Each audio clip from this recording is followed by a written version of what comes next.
Of our nation state, এই যে একটি মেসেজ, এই যে একটি একটি একটি একটি সিগন্যাল, একটি পজিটিভ একটি সিগন্যাল যেটা আমরা আশা করেছিলাম এটি আসবে সম্পূর্ণ সমস্ত দিক দিয়ে, সেরকম ধরনের যেই মহল থেকে আমরা আশা করেছিলাম সেই জায়গাগুলো থেকে আসেনি। সেই জন্য আমরা এখনো শঙ্কাগ্রস্ত। এবং এবং এবং এই এবং কখন কি হয়ে যায় সেই সেই সেই নিশ্চয়তাটা নেই, এই জন্যই শঙ্কাগ্রস্ত। কারণ সেরকম কোনো কনস্ট্রাকটিভ স্টেপ নেওয়া হয়নি যেটা লং টার্ম, যেখান থেকে আমরা লং টার্ম কোনো পজিটিভ ইম্প্যাক্ট আমরা পাবো। কি রকম কনস্ট্রাকটিভ স্টেপ তোমরা এক্সপেক্ট করো? কনস্ট্রাকটিভ স্টেপ বলতে বোঝাচ্ছি হিন্দুরা এখানে বানের জলে ভেসে আসেনি। এই এই রাষ্ট্রটি, এই দেশটি গঠন করতে হিন্দুদের রক্ত লেগেছে, হিন্দু মা বোনদের ইজ্জত গিয়েছে। এই যে এই বিষয়টিকে একসেপ্ট করতে হবে। দুঃখজনকভাবে 45-50 বছরে সেটা একসেপ্ট করা হয়নি। রাষ্ট্রীয় পর্যায়ে বাহিরে পলিটিক্যাল যে কোনো জায়গা থেকে সেই বিষয়টি একসেপ্ট করা হয়নি। এটি একটি ফ্যাক্ট। যারা চেয়েছে তাদেরকে সাইডলাইন করে দেওয়া হয়েছে। সর্বোপরি এমন কোন স্টেপ নেওয়া হয়নি যেখানে বোঝানো যাবে যে হিন্দুরা বানের জলে ভেসে আসেনি, হিন্দুরা আমারই নেশন স্টেটের পার্ট এন্ড পার্সেল। বরঞ্চ এমন স্টেপ নেওয়া হয়েছে যেখানে বোঝানো হয়েছে, যেখানে বৈমাত্রিক আচরণ করা হয়েছে, যেখানে বোঝানো হয়েছে এই রাষ্ট্রের সঙ্গে কোনো সম্বন্ধ রাখি না, বরঞ্চ আমরা এখানে ফোর্থ ক্লাস সিটিজেন। এই বিষয়টিকে বলেছি যে কনস্ট্রাকটিভ কোন স্টেপ না হয়নি, আমরা কনস্ট্রাকটিভ স্টেপের আশায় এখনো আছি, আশা নিয়ে এখনো বসে আছি, আমরা এখনো হোপ ছাড়িনি। ফোর্থ ক্লাস সিটিজেন মানে আমরা তো শুনেছি ফার্স্ট ক্লাস আর সেকেন্ড ক্লাস হয়, ফোর্থ ক্লাস কেন বলছো? ফোর্থ ক্লাস সিটিজেন এই কারণে বলেছি যেখানে বলা হচ্ছে রাষ্ট্র দিয়ে এখানে ডিফাইন সেরকম ভাবে করা হয়নি হোয়াট ইজ মেন্ট বাই রাষ্ট্র আর স্টেট। এখানে আমি যদি রাষ্ট্র ধরি যে হচ্ছে এখানে বোঝানো হচ্ছে, তো মানে এখানে ন্যাশনাল রিলিজিয়ন বলা হচ্ছে ইসলাম। কিন্তু আমার তো ধর্ম, আমি যেই পথ অবলম্বন করি তা তো ইসলাম নয়। একটি নাস্তিক যে পথ অবলম্বন করে তা তো ইসলাম নয়। একটি বুদ্ধিস্ট, একটি ট্রাইবাল যে পথ অবলম্বন করে তা তো ইসলাম নয়। সেখানে ডিরেক্টলি দুইয়ের কথে সংবিধানে বলা হচ্ছে যে রাষ্ট্রের ধর্ম ইসলাম, এবং রাষ্ট্রের ধর্ম ইসলাম বলা হচ্ছে। এখন যদি আমি স্টেট ধরি, অর্থাৎ গভর্নমেন্টের ধর্ম ইসলাম হয়, আমি যদি সেইভাবে ডিফাইন করি, তাহলে পরে যেহেতু এরকম ডিফাইন করা নেই, আমার জানা মতে নেই, তো সেরকম যদি ধরি তাহলে গভর্নমেন্ট একটা পার্টিকুলার একটি একটি একটি একটি থিওলজি, একটি থট, একটি রিলিজিয়ন মেনে তারা চলছে। তো সেখানে খুব স্বাভাবিকভাবেই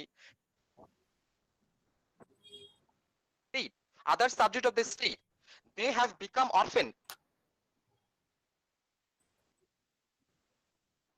সেখানে আমরা প্রথমেই সেকেন্ড ক্লাস হয়ে যাচ্ছি। না, আমাদের সেকেন্ড ক্লাসের জন্য বড় বড় অনেক স্টেটে আমরা দেখে থাকি তাদের জন্য কোনো একটি ইনসেনটিভ, কোনো একটি বা আলাদা ব্যবস্থা করা হয়।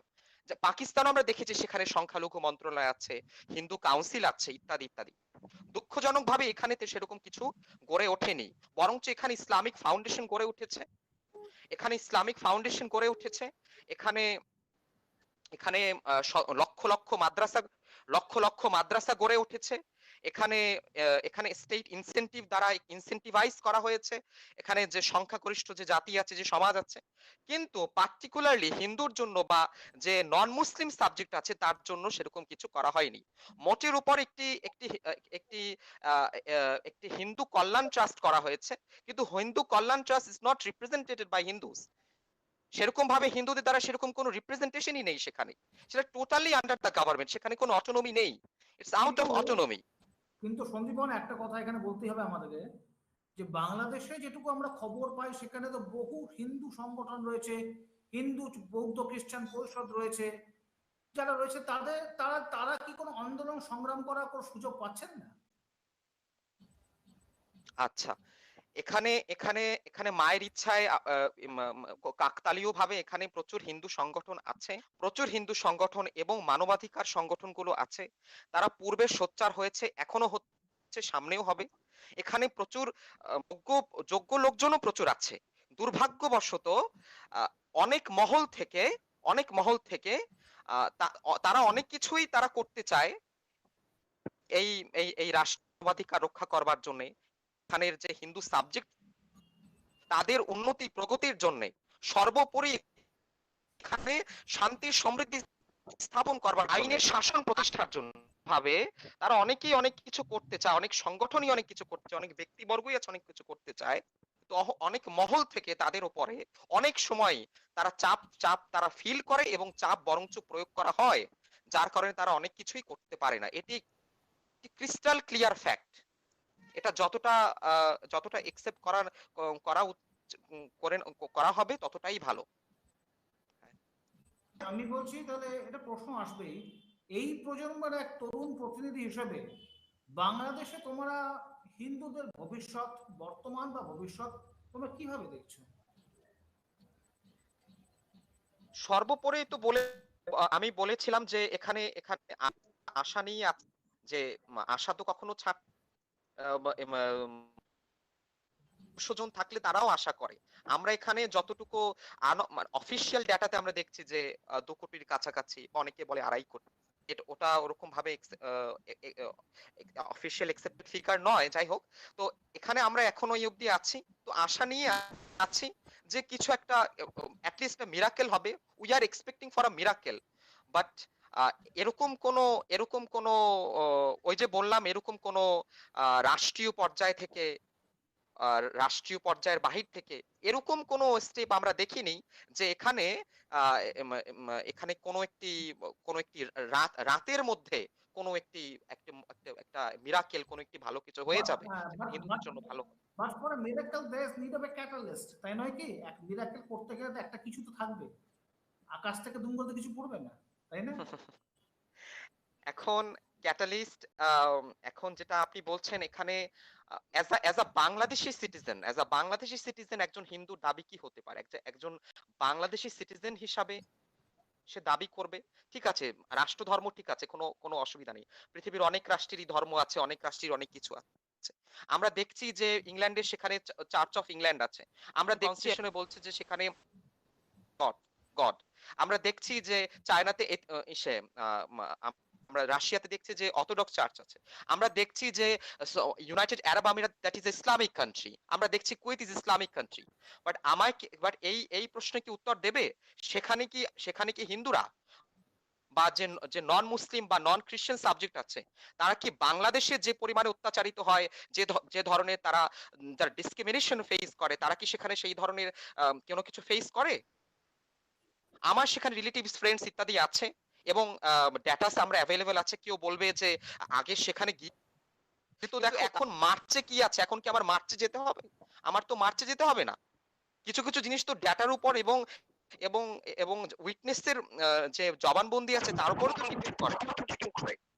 অতএব অতএব প্লিজ ক্যান ইউ প্লিজ যারা আছে একটু মিউট দিয়ে করবেন, ভালো হয়, কথা শোনা যাচ্ছে না, বুঝতে পারছেন? একটু মিউট দিলে ভালো হয়। হ্যাঁ, একটু মিউট করবেন ওনারা, একটু মিউট করবেন কথাটা আটকে যাচ্ছে। বলো। আচ্ছা, হ্যাঁ, তো তো সেখানে কুয়েতে হিন্দু আছে, কুয়েতে আমার রিলেটিভ আছে, দুবাইতে আমার রিলেটিভ আছে। আমি কথা মানে take it as the can you please ask someone to just mute his mic for some time? Mister Jagdish, প্রত্যেককে অনুরোধ করছি নিজের মাইকটা একটু মিউট করে রাখতে। আমরা মিস্টার জগদীশ হালদার একটু মিউট করুন আপনার। থ্যাঙ্কস আ লট। আচ্ছা, ঠিক আছে। হ্যাঁ, তো আমি যেটা বলতে চাচ্ছি যে ইউনাইটেড আরব আমিরাতসে, দুবাইতে, কুয়েতে, ব্রিটেনে সেখানে সংখ্যালঘু আছে, সেখানে হিন্দুরা আছে। বাট তারা তো সেই রকমের ইভেন আমরা দেখছি যে সেখানে সিটিজেনশিপ দেওয়ারও সেরকম কোনো অপশন নেই। They are non citizen subjects of Kuwait, United Arab Emirates. তো সেখানেও তো সেই ধরনের কোনো অত্যাচার তারা ফিল করছে না। আই উইটনেস থেকে আমি বলছি, কিন্তু এখানে কেন করছে কারণটা বুঝতে হবে। কারণটা হচ্ছে এই, Hindus in Bangladesh, particularly Hindus in Bangladesh, they are not tortured or discriminated for being minorities, তারা এখানে সংখ্যালঘু বিধায় তারা এখানে অত্যাচারিত শুধু নয়, সংখ্যালঘু একটি সাবজেক্ট, এটা অবশ্যই এটি একটি বিষয়, একটি ফ্যাক্টর, বাট শুধু তারা সংখ্যালঘু জন্য তারা ওখানে অত্যাচারিত নয়, তারা এখানে অত্যাচারিত শুধুমাত্র একটি কারণে, যে দেখতে আর হিন্দুস। এবং কেন তারা অত্যাচারিত? একে তো একটা তারা কাফের, দেয়ার মুশরিক, দেয়ার দিস এন্ড দ্যাট, সেটা তো অবশ্যই। তার সঙ্গে সঙ্গে there is a historical, there is a psychological and there is a social reason behind this. Because of this Hindus in Bangladesh particularly are torture. এখানে এখানে যে অন্যান্য যে নন মুসলিম সাবজেক্টস আছে তারাও কম বেশি অত্যাচারিত, কিন্তু কম্পেয়ার টু হিন্দুস সেটা কোনো ধারে কাছেই আসে না। এটা কারণটা কি আমরা অ্যানালাইসিস করেছি, আমরা যখন দেখেছি, আমরা ছোটখাটো অ্যানালিসিস করেছি, আমার সিনিয়ররা তো আরো তোমার ভালো সময় করেছে। বেশি লাগছে, একটু তাড়াতাড়ি বলো এটা অ্যানালিসিসটা কি বলো। হ্যাঁ, অ্যানালাইসিসটা হচ্ছে এই প্রাথমিক অ্যানালাইসিস এই, হিন্দুদেরকে এখানে অনাথ ধরা হয়, হিন্দুদেরকে কন্টিনিউয়াসলি 50 বছর যাবত এখানে অরফেন ধরা হয়। অর্থাৎ তাদের পিছনে কেউ নেই, তাদের কোনো পিতামাতা নেই, তারা হচ্ছে অনাথ, তারা হচ্ছে রাস্তার লোকজন, তাদের কেউ নেই। এবং তাদের গায়ে যদি কেউ হাত দেয়, তাদেরকে কেউ যদি করে, তাহলে কেউ আওয়াজ তোলবার, শব্দন করবার কোনো ব্যক্তি এখানে নেই, বা বাহিরে কেউ নেই। এই একটি সাইকোলজিক্যাল থিঙ্কিং, এটা এখানে ক্রমবর্ধমান ভাবে চলছে, যেটা এখানে খ্রিস্টান বা ইভেন একজন এইথিস্ট তার গায়ে হাত দিবার আগেও 5 বার থেকে 10 বার অব্দি এখানের যারা সংখ্যাগরিষ্ঠ লোকজন আছে তারা ভাবে। তারা তো, একজন খ্রিস্টান তো এখানে ঠিক আছে, সংখ্যালঘু, একজন এইথিস্ট তো এখানে সংখ্যালঘু। এর মূল কারণ কি হিন্দুদের অনৈক্য? এর মূল কারণ হচ্ছে হিন্দুদের অনৈক্য, এবং হিন্দুর পিছনে কোন রাষ্ট্রীয় শক্তি বা তার কোন রাজনৈতিক রিপ্রেজেন্টেশন বা রাজনৈতিক ব্যাকিং তার পিছনে নেই, যেটা কিনা একজন সাধারণ খ্রিস্টানের পিছনে। হ্যাঁ, খ্রিস্টান অত্যাচারিত, আমার একজন কাছের খুব ব্যক্তি বরিশালে, তার তার তার একজন চার্চ সেটা এনক্রোচ করা হয়েছে, এটা আমি খুব ভালো করে জানি। আমরা রামুতে দেখেছি বুদ্ধিস্টদের উপরে কি হয়েছে, কিন্তু কিন্তু ডিফারেন্সটা কি আমি আপনাদেরকে সব বুঝিয়ে বলি। রামুতে হামলা হবার পরবর্তীতে সেখানে সেখানে একটা ডিরেক্ট স্টেট থেকে অ্যাপোলজি করা হয়েছে, যে উই আর সরি যে বুদ্ধিস্টদের উপরে এই ধরনের অত্যাচার করা হয়েছে। কিন্তু একইভাবে আমরা 2013 সালে দেখেছি যে হিন্দুদের উপর কি ধরনের পাশবিক নারকী অত্যাচার চলেছে, কিন্তু সেখান থেকে কি ফরগেট অ্যাবাউট অ্যাপোলজি, সেখানে কি আমরা সেরকম ধরনের আমরা কোনো বড় পর্যায়ের মিনিস্টারকে আমরা ভিজিট করতে দেখেছি? আমরা দেখিনি। মূলত এইটাই হচ্ছে ডিফারেন্স। কারণটা কি? কারণ একটা বুদ্ধিস্ট গায়ে যদি হাত তোলে, সেখানে ইন্টারন্যাশনাল রিপারকাশন হয়, সেখানে বহুত কান্ট্রিজ চলে আসে। হিন্দুর উপরে উঠলে সেরকম কেউ চলে আসে না।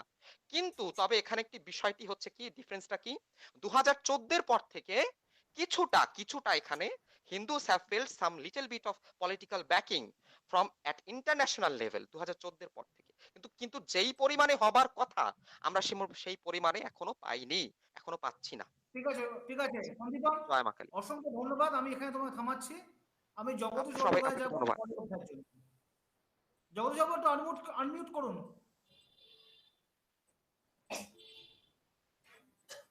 জগদীশ বাবু একটু আনমিউট করুন। হ্যাঁ, নমস্কার স্যার।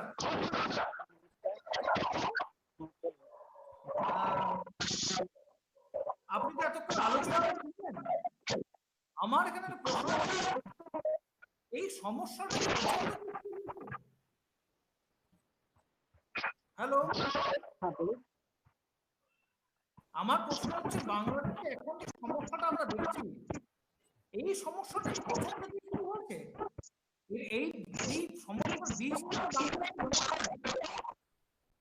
একটু পরিষ্কার করতে এই সমস্যাটা কি রিপিট করুন। হ্যাঁ বলুন। আমার প্রশ্ন হচ্ছে এটাই যে এই যে অবস্থা রয়েছে বাংলাদেশ, এই বীজটা নিয়ে কি বাংলাদেশ রাষ্ট্র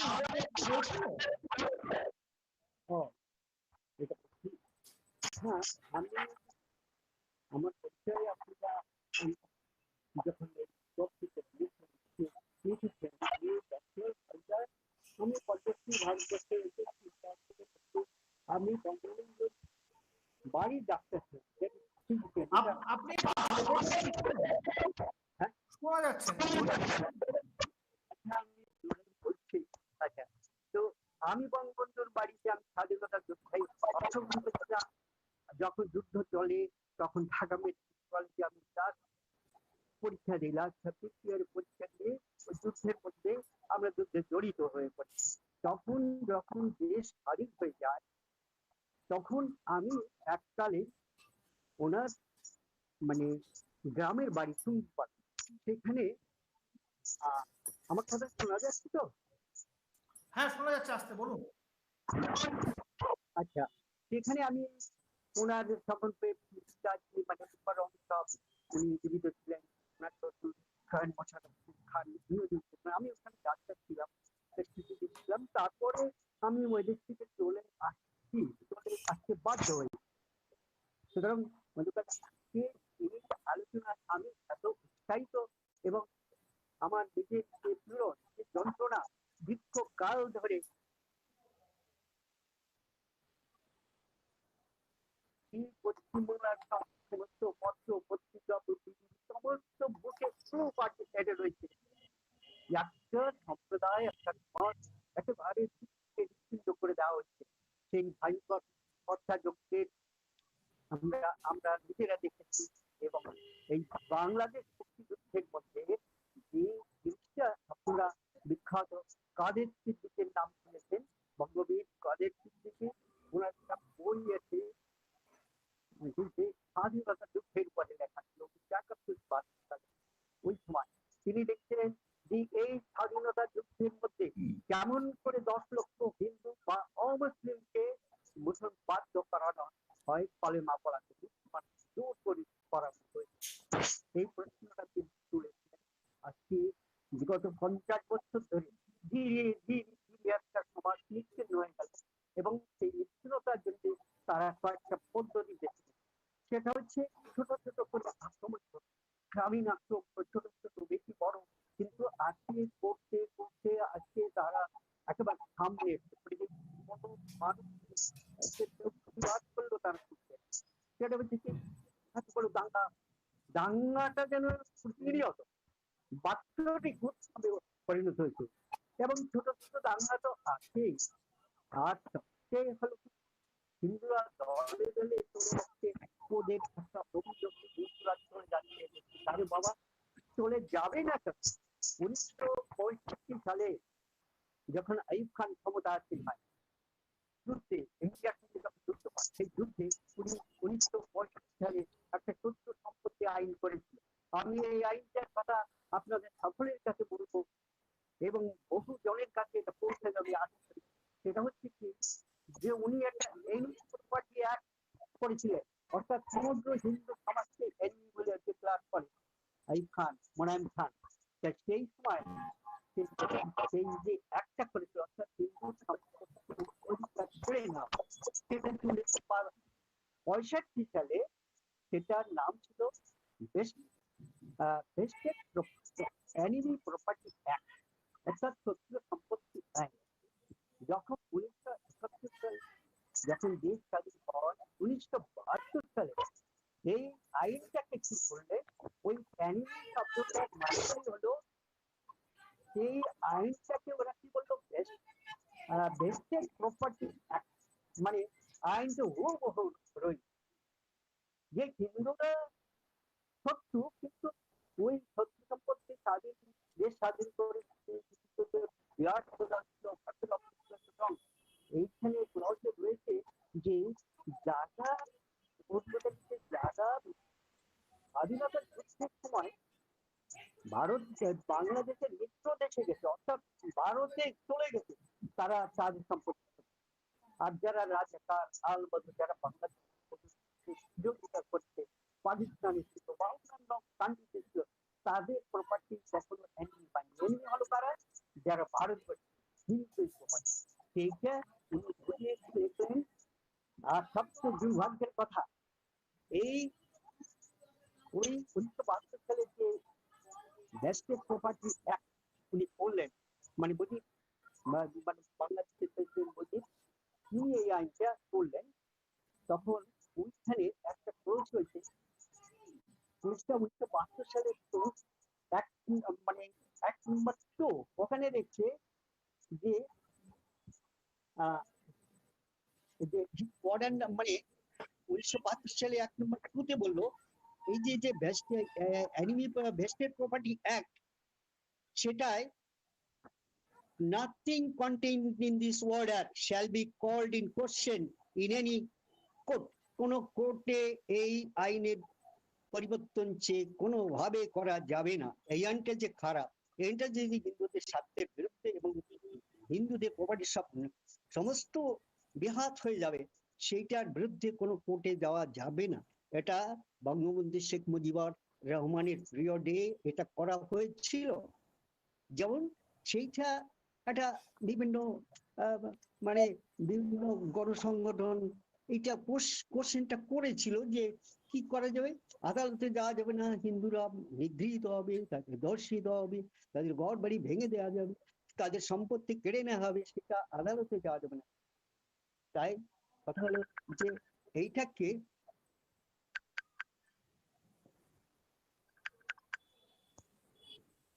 হ্যালো, হ্যালো, হ্যাঁ বলছি, একটা বলে ছিল যে বলুন। দেখা গেল যে ঢাকা ইউনিভার্সিটির কয়েকজন প্রফেসর আবুল বারকাত, ডক্টর আজিজুর রহমান আর ডক্টর অভিজিৎ, তারা সেন্সাস করে দেখলো যে শত্রু সম্পত্তি আইনটাকে যদি ভেস্টেড প্রপার্টি অ্যাক্ট যেটা করা হয়েছে বাংলাদেশে, সেটা আরো ভয়ঙ্কর, আরো অ্যাকুরেট, অর্থাৎ হিন্দুদের সম্পত্তি শত্রু সম্পত্তি পরিগণিত হবে। এবং এটাকে এই যেমন সুনামগঞ্জের একটা কথা আমি বলি, 21,000 একর জমি ভেস্টেড প্রপার্টি অ্যাক্ট করে, তার মধ্যে এক আওয়ামী লীগের নেতা, তার নামটা আমার এখানে জানা নেই, 16,000 একরটা একাই নিয়ে নেয়, তার বিরুদ্ধে কোনো অ্যাকশন হয়নি। ময়মনসিংহ জেলায় 29,722 একর জমি ভেস্টেড প্রপার্টি অ্যাক্ট হয়, তার 28,000 প্রপার্টি নিয়ে যায় কোনো মানে কোনো রাজনীতির একটা বড় রাজনীতি।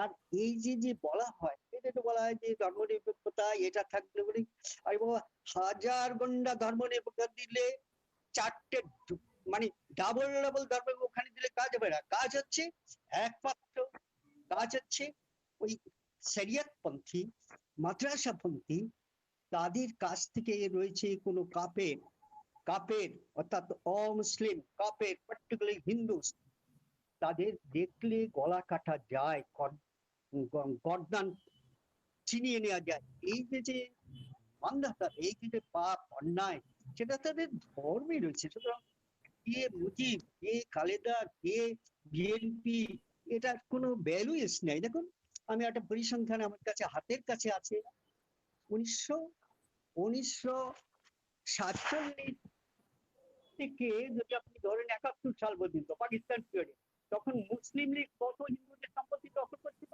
43.8।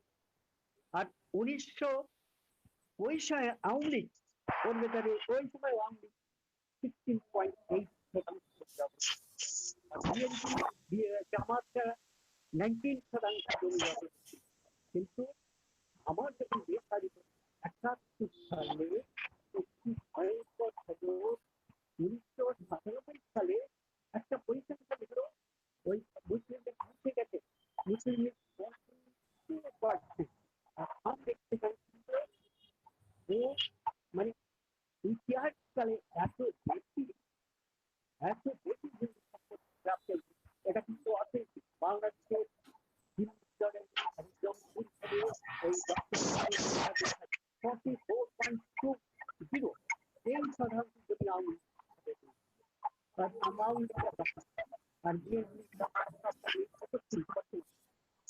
এইরকম একটা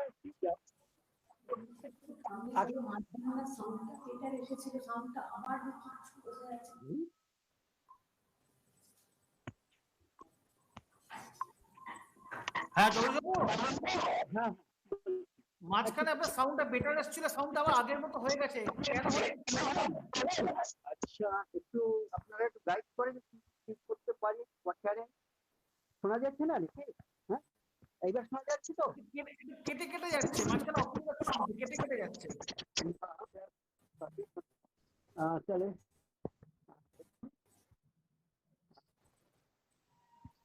আচ্ছা তাহলে শোনা যাচ্ছে? হ্যাঁ এবার বলুন, এই যে দেখুন, যে ওই এবার দেখুন যে রাজনীতিক ক্ষমতা 5টা 6টা ডিগ্রি দিয়ে দেন, ওতে কিছু এসে যায় না।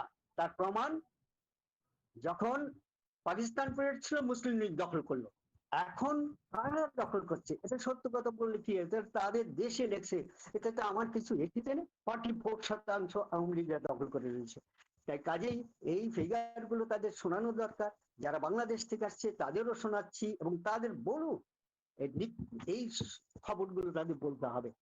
আর সবচেয়ে কথা হলো, যে বাংলাদেশে যে হত্যাকাণ্ড হয়, সে নির্মম হত্যাকাণ্ড। একবার যখন আওয়ামী লীগরা বাইরে, ক্ষমতার বাইরে ছিল, সেই সময় তারা কিন্তু এই কলকাতা, আমিও সেই সব মিটিং এ এসেছি, কলকাতা বহুত মিটিং এ তারা এসে কি বলছে যে ভাই ওখানে মানবতা লঙ্ঘিত হচ্ছে, পার্টিকুলারলি হিন্দুরা ওখানে থাকতে পারছে না। কিন্তু যখনই আওয়ামী লীগরা ক্ষমতায় গেল, তাহলে কি হিন্দুরা কি সেখান থেকে, আমি তো হিসাব করে দেখেছি যে 1971 সাল থেকে 1995 বা 2000 সাল পর্যন্ত ব্যাপক সময় আওয়ামী লীগরা ক্ষমতায় ছিল এবং এখনো আছে। তাদের সময় এত বড় গণহত্যা প্রতিনিয়ত হচ্ছে, এটা আমরা খুব আমাদের খুব দুঃখ লাগে। 2001 সালে হাসিনার সময়, হাসিনা না ওখানে নির্বাচন 2001, সেই ভয়ঙ্কর দাঙ্গা হয়েছিল। বাংলাদেশে যে যতগুলো জেলা ছিল, উপজেলার সমস্ত জেলায় হিন্দু নিধন, ধর্ষণ, এবং তাদের কি করতো, ওই বড় বড় এই শিরাগুলো কেটে দিয়ে তারা যখন ধাপায় মরছে, সেই দৃশ্য তারা দেখত। আর দলে দলে যে গণহত্যা, গণধর্ষণ, এটা পাকিস্তানকেও ছাড়িয়ে গেছে। 71 সালে যে যুদ্ধ হয়েছিল, আমি ওখানে ছিলাম, ভারতেও ছিলাম। আমি ওখানে তাদের মোটিভ ছিল কাফের হত্যা করা। কেননা ওই যখন এই বাংলাদেশের যে গণহত্যার একটা হামদুর রহমান কমিশন হয়েছিল, সেই কমিশনের রিপোর্টে আমি দেখলাম যে পাকিস্তানে যে জেনারেল রিয়াজি এসে ওই বাগলাবাদের একটা সেন্টার ছিল, ওখানকার যে লিডার ছিল তাকে এসে জিজ্ঞাসা করছে যে আপনি বাইদেশ পিরিয়ডে কত হিন্দু হত্যা করেছেন। এবং ওই সময় আর্টস ব্লাড ব্লাড বলে ব্লাড এই নামে একজন আমেরিকান কূটনীতিবিদ ছিল। তিনি এই ভাষাটা পরিষ্কার জ্বলন্ত ভাবে লিখে গেছেন যে they have come to East Bengal, they have started genocide to weed out all Hindus from Bangladesh. তাদের ধারণা ছিল, কিন্তু বিষয়টা তো অন্যরকম হলো, ভারতীয় সৈন্যদের সেটা মুক্ত করে। কিন্তু আমার কথা হলো যে এই যে হিন্দু সম্পত্তি যেটা করলো, সে মানে হিন্দু অ্যানিমি প্রপার্টি অ্যাক্ট, জঘন্য আইন পৃথিবীর কোনো দেশে কোনো কালে, ইভেন খুব মানে যারা রিলিজিয়াসলি আরব বলেন সেখানে তো হিন্দুর প্রশ্নই নাই সেখানে এসব। কিন্তু বাংলাদেশে এই আইনটা কিভাবে থাকে এবং বলছে এই আইনের বিরুদ্ধে কেউ কোর্টে যেতে পারবে না। এই জায়গাটাতে আমি এই সভার কাছে আমার ছুড়ে দিলাম যে আপনারা দেখুন, বুঝুন। আর এই যে হাসিনা ছাড়া বিএনপির যিনি নেত্রী ছিলেন, তিনি বিএনপি নেত্রী ছিলেন তিনি যে গণহত্যা এবং গণধর্ষণের নজির রেখে গেছেন, এবং বিএনপি যেমন সেটা ইতিহাসে কোনো কালে কোনো জায়গায় ঘটেনি। কাজেই আমাদের আজকের এই আলোচনা অত্যন্ত, আমি খুব আমাদের সঞ্চালক আমাদের বা সুভাষ চক্রবর্তী, আমি তাদেরকে ধন্যবাদ দিই। আপনারাই প্রথম বাংলাদেশের মানুষের দুঃখের জন্য আপনারা এই সিদ্ধান্তমূলক যে সভাটা, যে ওয়েবিনারের সিস্টেমটা আমাদের কাছে উপহার দিয়েছেন, এর জন্য আমি আপনাদের ধন্যবাদ দিই। কিন্তু ধন্যবাদ দেওয়ার সঙ্গে সঙ্গে আমার কথা হলো যে আমরা কি এই কোনো প্রতিকার নেই? এইভাবে তো চলতে পারে না। কিন্তু 50 বছর ধরে, আর একটা কথা আপনাদের ক্যাপশনে আমি দেখছি, এই পশ্চিমবাংলা এটা খুব সময়ের অপেক্ষা। আপনি আর 10 বছর অপেক্ষা করুন, আপনি ওয়েবিনার করতে পারবেন না, আমি স্পষ্ট ভাবে বলে দিতে পারি। কারণ পশ্চিমবাংলায় যে জনবিস্ফোরণ ঘটেছে, এই যে যারা আজকে যখনই একটা আইন হলো যে এনআরসি আইন, আজকের যুগে সেই এনআরসি আইন যখন ছিল, যখন ওই ইন্দিরা গান্ধী ছিল, জনতা দল ছিল, তারা কি বলেছে? আগে একবার 5 মিশালি দিল্লিতে একটা সরকার ছিল, তখন তার প্রকাশ জয়সল স্বরাষ্ট্র প্রতিমন্ত্রী ছিলেন। তিনি একটা অ্যাকাউন্ট দিয়ে বলেছিলেন যে যে বাংলাদেশে বাঙালিরা প্রায় 1 কোটি বাঙালি ওই দেশে ইন্ডিয়া ঢুকে পড়েছে, মানে মুসলিম বাঙালি। আর হিন্দু বাঙালি তো সেটা আমি বলতে পারছি না বা বলবো না, কারণ তারা তো বাধ্য। সুতরাং এই জায়গাটা যারা আজকে এই ইনফিল্ট্রেশন জিনিসটার বিরোধিতা করছেন, তারা আমাদের দেশের যে কি ক্ষতি, আমাদের দেশে আমরা আর থাকতে পারবো কিনা আমি জানি না। আমি দেখুন যে আপনি দেখুন আমাদের যে সরবরা ডিস্ট্রিক্ট পশ্চিমবাংলার আছে তার 11টায় পপুলেশন বিস্ফোরণ এত ঘটেছে যে সেই পপুলেশন রোধ করা আমার আপনার পক্ষে বা কোনো রাষ্ট্রের পক্ষে সম্ভব নয়। সুতরাং পশ্চিমবাংলার ভবিষ্যৎ লেখা হয়ে গেছে। বন্ধু, আজ আপনারা যে যে আজকে যে আলোচনা সভা করছেন, এটা আমি মনে করি বাংলাদেশের দুঃখ বলতে দিয়ে আমার পশ্চিমবাংলায় আমি আদৌ 10 বছর থাকতে পারবো কিনা এইটা একটা সংকট দেখা যাচ্ছে। কাজেই অনিমিত্র বাবু, আপনাদের এই সাহসিকতা, এই মানে যথাসময় না আমাদের বয়সে আরো 20 বছর আগে যদি এরকম আপনার মতো যুবক বা আপনার মতো লোক যদি পেতাম তাহলে আমাদের খুব ভালো হতো। তাই জন্য বলছি যে এই হত্যাকাণ্ড শুধু এই যে রিসেন্ট যে হত্যাকাণ্ড মানে ঘটনা ঘটেছিল কুমিল্লায়, আসলে ব্যাপারটা হলো অত্যন্ত গাটা পরিপূর্ণ গাটা। যারা কুমিল্লায় তারিখে সিসিটিভি রয়েছে, সিসিটিভিতে ধরাই আছে লিয়াকাত হোসেন, ওই ছেলেটা মাদ্রাসার থেকে আনছে, এভরিথিং ইজ সিসিটিভিতে রয়েছে। কিন্তু তাকে যদি যথার্থ সময় অ্যারেস্ট করা যেত বা করতো, সেখানে একটা লোকও সেখানে সেটা ব্যবস্থা নেয়নি।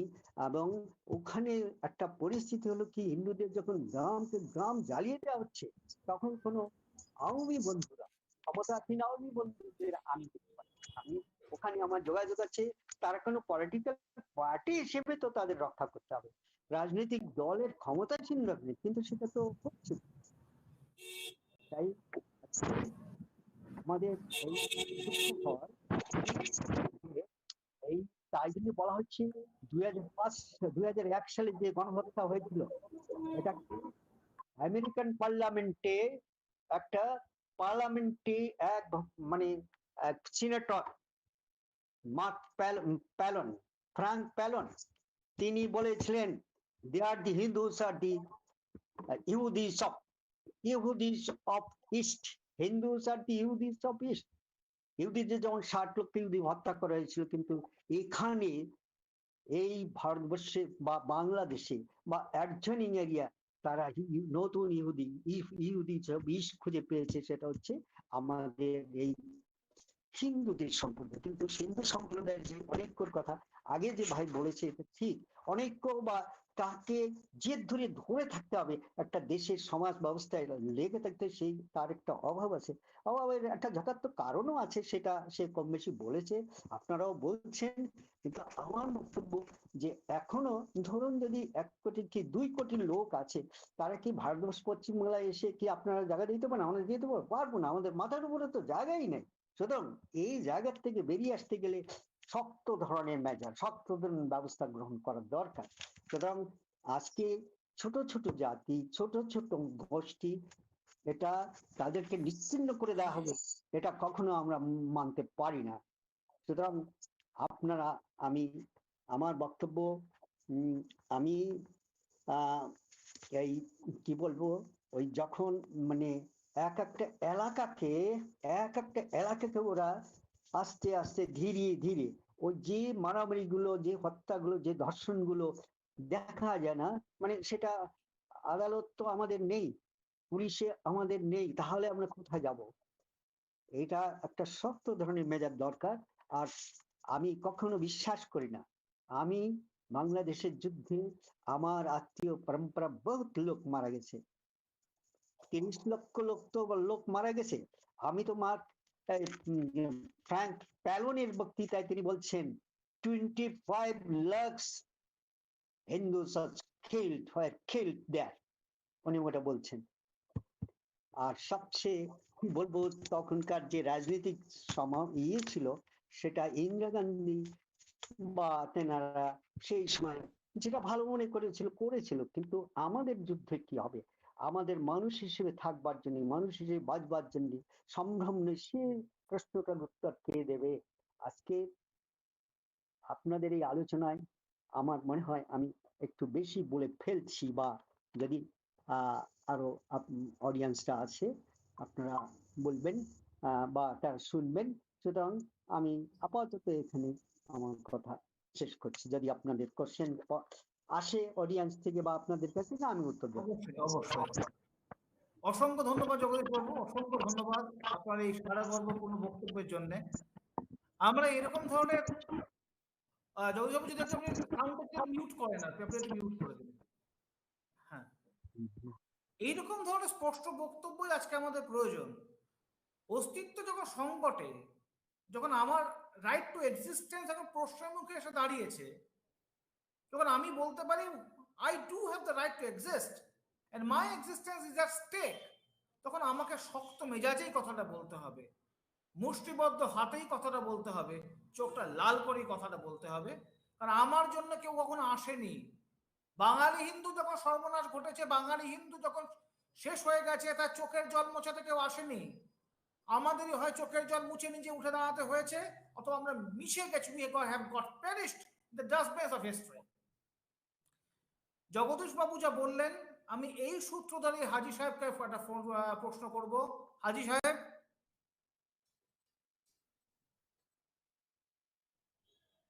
হাজী সাহেব আছেন? হ্যালো,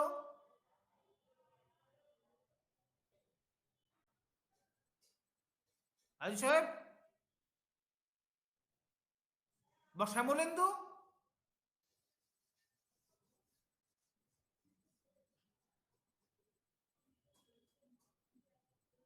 আমি তাহলে চয়নের গায়ে চলে যাই। চয়ন, হ্যালো হ্যালো, শোনা যাচ্ছে না?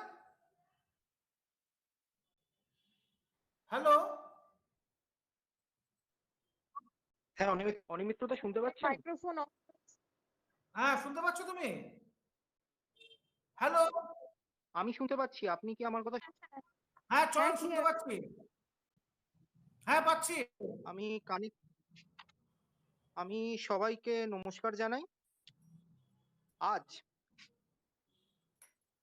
এই যখন ওয়েবিনার চলছিল, তখন আমার চয়ন ভিডিওটা একটু ওপেন করো। চয়ন ভিডিও বাংলাদেশের ওপেন বন্ধু করো। মিত্রদার মুখে খেয়াল করলাম এক চিলতে হাসি ফুটে উঠে চয়ন মিলিয়ে ভিডিও গেল। ওপেন করো, ভিডিওটা ওপেন করো। হ্যাঁ, তো আমাদের বাংলাদেশের রংপুর জেলা থেকে যিনি বললেন যে মিরাকলের আশা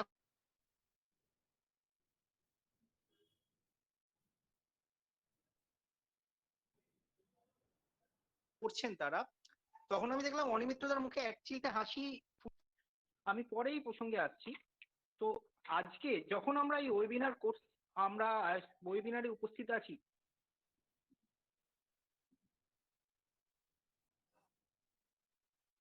তার ঠিক 24 ঘন্টা আগে তিনি তার হিন্দু ভোটারদের একথা বলেছেন যে নৌকা চিহ্নে যদি ভোট না পড়ে তাহলে ভারতে পাঠিয়ে দেবো। আবার আই রিপিট, নৌকা চিহ্নে যদি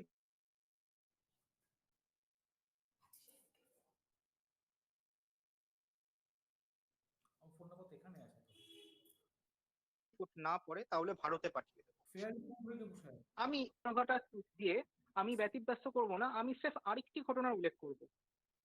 আজ থেকে 5 বছর আগে 2016 ঠিক এই তারিখেই আপনারা এবিপি আনন্দ পেজটা স্ক্রল করে যান, আরেকটা খবর দেখতে পাবেন। রংপুর জেলার বাগদি ফার্ম নামক একটি জায়গায় 2500 সাঁওতালকে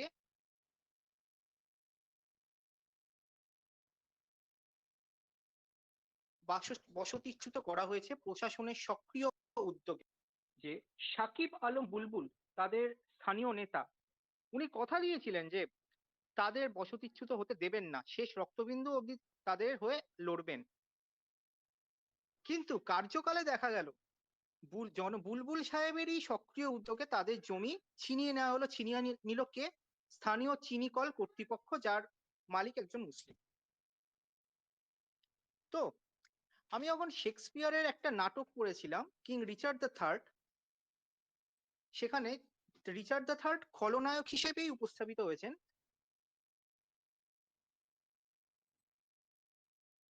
তো শেক্সপিয়ার যখন বলছেন যে রিচার্ড দ্য করা হয়েছে, শিয়ালের কাছে মুরগির জমা রাখা হয়েছে, তাই আমার বন্ধুরা যখন বলেন যে হাসিনা, শেখ হাসিনা বা আওয়ামী লীগের কাছে আমরা আশা রাখি যে তারা আমার বাংলাদেশের হিন্দুদের রক্ষা করবেন বা তাদের ভালোভাবে থাকার, যাতে তাদের ভারতে মাইগ্রেট না করতে হয় সে মতো ব্যবস্থা করবেন, আমার হাসি পায়। এবং আমার ওই কথাটাই মনে হয় যে শিয়ালের কাছে মুরগি জমা রাখা হচ্ছে বিশ্লেষণ করেন, তাহলে একটা কমন যোগসূত্র দেখতে পাবেন কি? প্রথমে একটা হামলা হবে, তারপরে সেই হামলা দেশ জুড়ে ছড়াতে থাকবে এবং হাসিনা বলবেন যে আমরা চেষ্টা করছি ঘটনার অপরাধীদের কড়া শাস্তি দেওয়া হবে, এবং ভারত সরকার জানাবে তারা শেখ হাসিনার উপর ভরসা রাখছে। তারপরে একজন না একজন অপরাধী চিহ্নিত হবে এবং হাসিনা সরকার জানাবে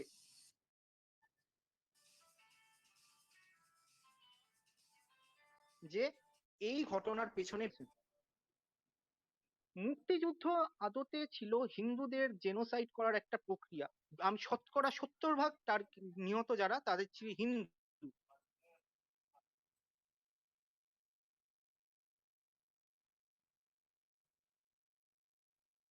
এবং যারা যারা যে শর্তের থেকে হিন্দু হয়ে গেছে, তেমনি এখানে হিন্দুরা আক্রান্ত হয় হিন্দু বলি,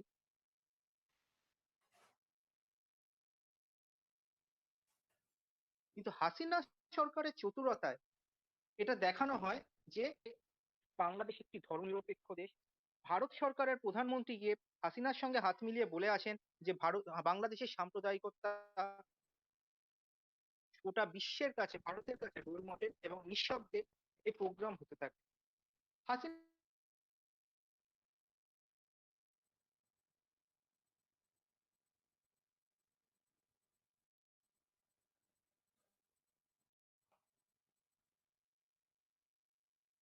জানেন না যে ইসলামী নয়, বিএনপি নয়, আওয়ামী লীগের কর্মীরা। আমি আবার প্রত্যক্ষভাবে বলছি, Sheikh Hasina is the smartest jihadi leader the Indian subcontinent has ever produced. হাসিনাকে এই দায় নিতে হবে। হাসিনা গোটা বিশ্বের কাছে বলে বেড়াবেন যে বাংলাদেশ একটি ধর্মনিরপেক্ষ দেশ, কিন্তু আবার বিশেষ বিশেষ দিনে তিনি বলবেন যে মদিনা সনদ অনুযায়ী বাংলাদেশ চলবে। দুটো একসঙ্গে কিভাবে চলে? মদিনা সনদ অনুযায়ী যদি বাংলাদেশ চলে তাহলে আমাদের কিছু বলার নেই। 90% মুসলমানের কেন বাংলাদেশ একটি ধর্মনিরপেক্ষ দেশ? দুটো একসঙ্গে চলতে পারে না। আর ভারত সরকার, আমি আগেই বলেছি, শিয়ালের কাছে মুরগি জমা রেখে আনন্দে আছে। আমরা যদি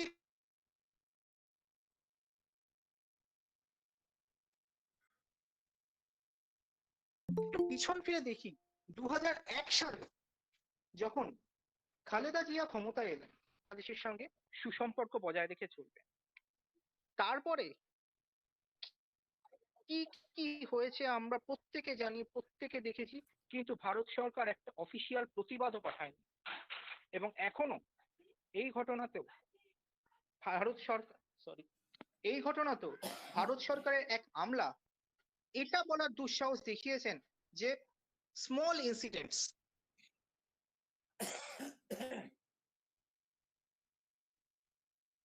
এবং তারপরে তার পদোন্নতিও হয়ে গেছে। কেন?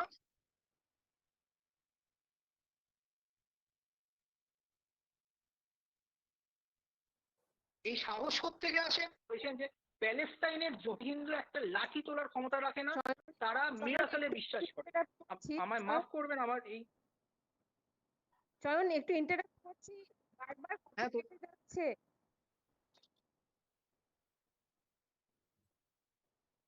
চয়ন, কথা বারবার কেটে যাচ্ছে। তুমি তুমি একটা জায়গায় বসে বলো, এবার তুমি শুনেছে? বোধহয় মুভ করতে করতে কথা বলছো। ভীষণ কেটে যাচ্ছে কথা, প্রায় শোনা যাচ্ছে না। একটা জায়গায়, হ্যাঁ একটু বসে, হ্যাঁ এবার বেটার। এবার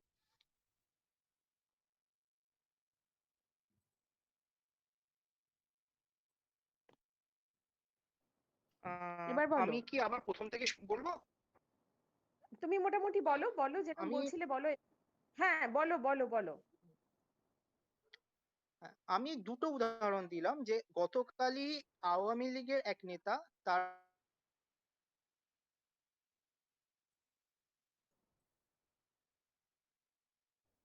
সার্ভিস তোদের ভারতে পাঠিয়ে দেবে। এবং আমি আজ খবর ভেসে উঠেছে যে রংপুরের বাগদি ফার্ম এলাকায় জনৈক লুকাস মোমো বলছেন যে বুলবুল সাহেব আমাদের কথা দিয়েছিলেন আমাদের জমি দখল করা হবে না।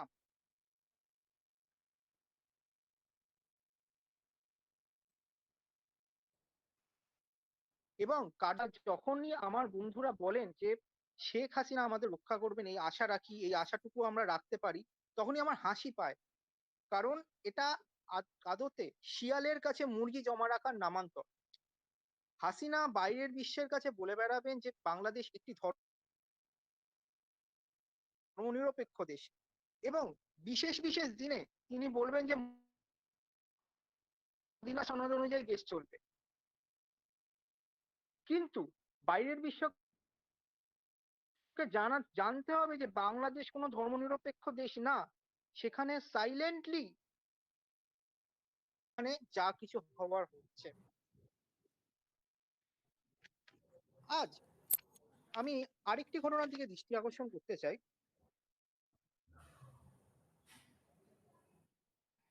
যে এতদিন বাদে ঢাকা রামকৃষ্ণ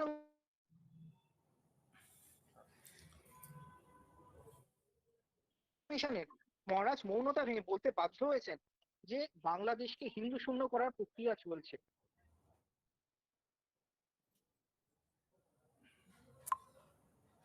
বার্তা এতদিনে তো এগুলো থেমে যাওয়ার কথা ছিল, হচ্ছে না কেন? এই হামলাগুলি যদি বিশ্লেষণ করা হয় তাহলে দেখতে পাবেন একটা কম 15 দিন ধরে তার রেস চলবে।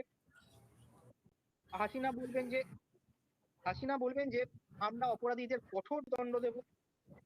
ভারত সরকার জানাবে যে আমরা হাসিনার উপর ভরসা রাখছি। এবং শেষ অবধি কি দাঁড়াবে? হাসিনার পোষা গোয়েন্দারা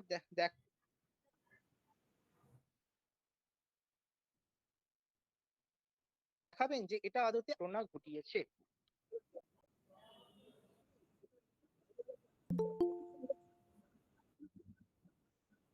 অনিমিত্রতা যে চয়ন, ভারত চয়ন, সরকারের এক আমলা এটা বলার সাহস হ্যাঁ আমি দেখিয়েছেন। কি বলছি তোমাকে? হ্যাঁ,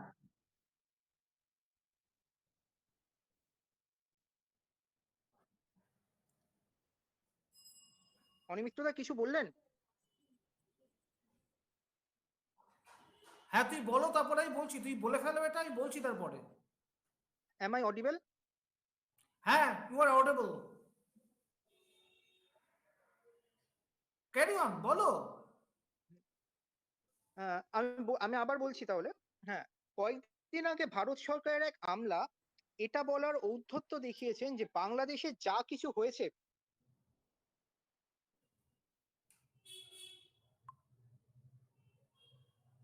তা আদতে স্মল ইনসিডেন্টস। আজ থেকে 32 বছর আগে এক ঘটনায় যাচ্ছি। স্বাধীনোত্তর ভারতে প্রথমবার এরকম হয়েছে যে ভারতীয় সেনাবাহিনী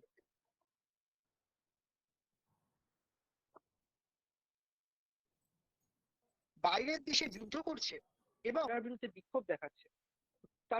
তামিলরা এবং তামিলরা যখন রাজীব গান্ধীর আমলে ভারতীয় সেনা শ্রীলঙ্কায় শান্তি বাহিনী হিসেবে কাজ করতে গেছিল, তামিলরা ভারতীয় সেনার বিরুদ্ধে বিক্ষোভ দেখিয়েছে। তার জন্য তামিলদের দেশদ্রোহী বলার দুঃসাহস দেখায়নি।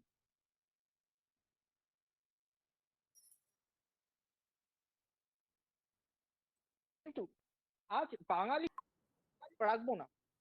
কারণ কি? বাঙালি হিন্দু শুধু কাঁদতে জানে, বাঙালি হিন্দু মিরাকেলে বিশ্বাস আমি করে। একটা কথা বলছি, চয়ন চয়ন আমি একটা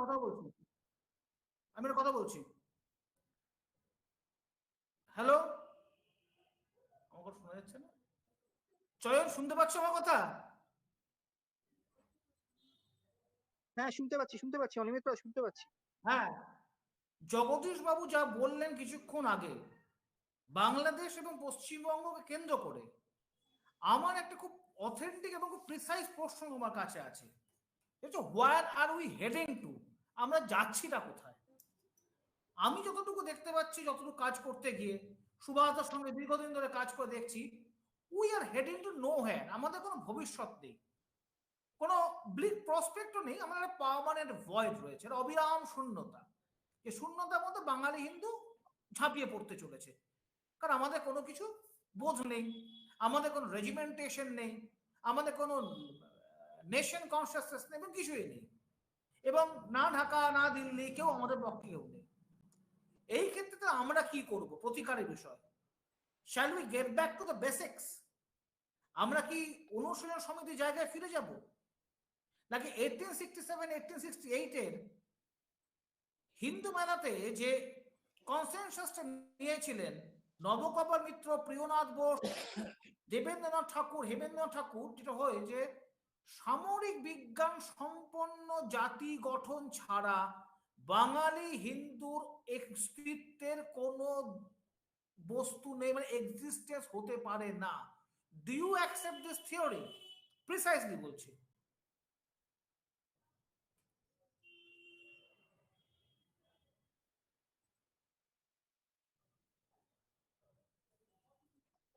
আপনি যা বলেছিলেন সমস্যা নিয়ে ইউএনও মাথা ঘামায়, সারা বিশ্ব মাথা ঘামায়, বাঙালি হিন্দুর জন্য কেউ মাথা ঘামায় না কেন? প্যালেস্তাইনে শরণার্থীরা একটা রকেট ছোড়ার ক্ষমতা রাখে, বাঙালি হিন্দু একটা লাঠি তোলার ক্ষমতা রাখে না। হাসিনা এই মুহূর্তে বিদেশ সফরে রয়েছেন, বিশ্বের কোন এই যে দেশে তিনি গেলেন কোথাও তাকে একটা কালো পতাকা দেখানো হয়নি। তিনি গোটা বিশ্বের কাছে অভিনন্দিত হচ্ছেন সাম্প্রদায়িক বাংলাদেশকে ধর্মনিরপেক্ষ বাংলাদেশে পরিণত করেছেন বলে। তাই র্যাডিকালাইজেশন, মিলিটারাইজেশন যদি এই জাতি এই মুহূর্তে কবচ হিসেবে ধারণ না করে, আমরা ডোরো পাখির মতোই বিলুপ্ত হয়ে যাব, এর বেশি বলাই বাহুল্য। অসংখ্য অসংখ্য ধন্যবাদ চয়ন। আমরা বিস্তারিতভাবে পরে আবার আসছি। আমাদের মধ্যে রয়েছেন বাংলাদেশ দর্পণ শ্যামলেন্দু, তুমি কি এসেছো? শ্যামলেন্দু,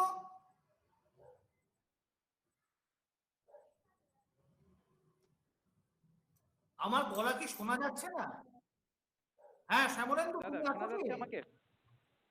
হ্যাঁ হ্যাঁ আমি শুনতে পাচ্ছি। হ্যাঁ তুমি শোনা আমি যাচ্ছে। আছি, আমাকে কি শোনা যাচ্ছে? হ্যাঁ শ্যামলেন্দু, আমার একটা খুব প্রশ্ন, এই মুহূর্তে বাংলাদেশে বাঙালি হিন্দুর ভবিষ্যৎটা কি? আছে কিছু? এটা আমাকে পরিষ্কার একটু বলতে পারবে? বলো তো একটুখানি। কারণ তুমি এতদিন ধরে রেজিস্ট্যান্সে আছো, তুমি মানবাধিকার আন্দোলনের সঙ্গে যুক্ত আছো, বাঙালি হিন্দু স্বার্থ রক্ষার এবং মাইনরিটির রাইটস নিয়ে বাংলাদেশে। তোমার কাছ থেকে আমি অন গ্রাউন্ড একটা মানে ইনফরমেশন চাইছি, বা রিয়েল স্টোরিটা, তো রিয়ালিটি তোমার কাছে জানতে চাইছি। হাউ ক্রুড ইট ইজ, কতটা ভয়ঙ্কর, এবং বাঙালি হিন্দু সত্যি কি কোনো ভবিষ্যৎ বাংলাদেশে আছে, সেই বিষয়ে তোমার একটা আলোকপাত করো। ধন্যবাদ অনিমিত্র দাদাকে এত সুন্দর একটা আয়োজন করার জন্য। শুরুতেই আন্তরিক ধন্যবাদ এবং কৃতজ্ঞতা, এবং যারা উপস্থিত আছেন তাদের সবাইকে নমস্কার জানাচ্ছি।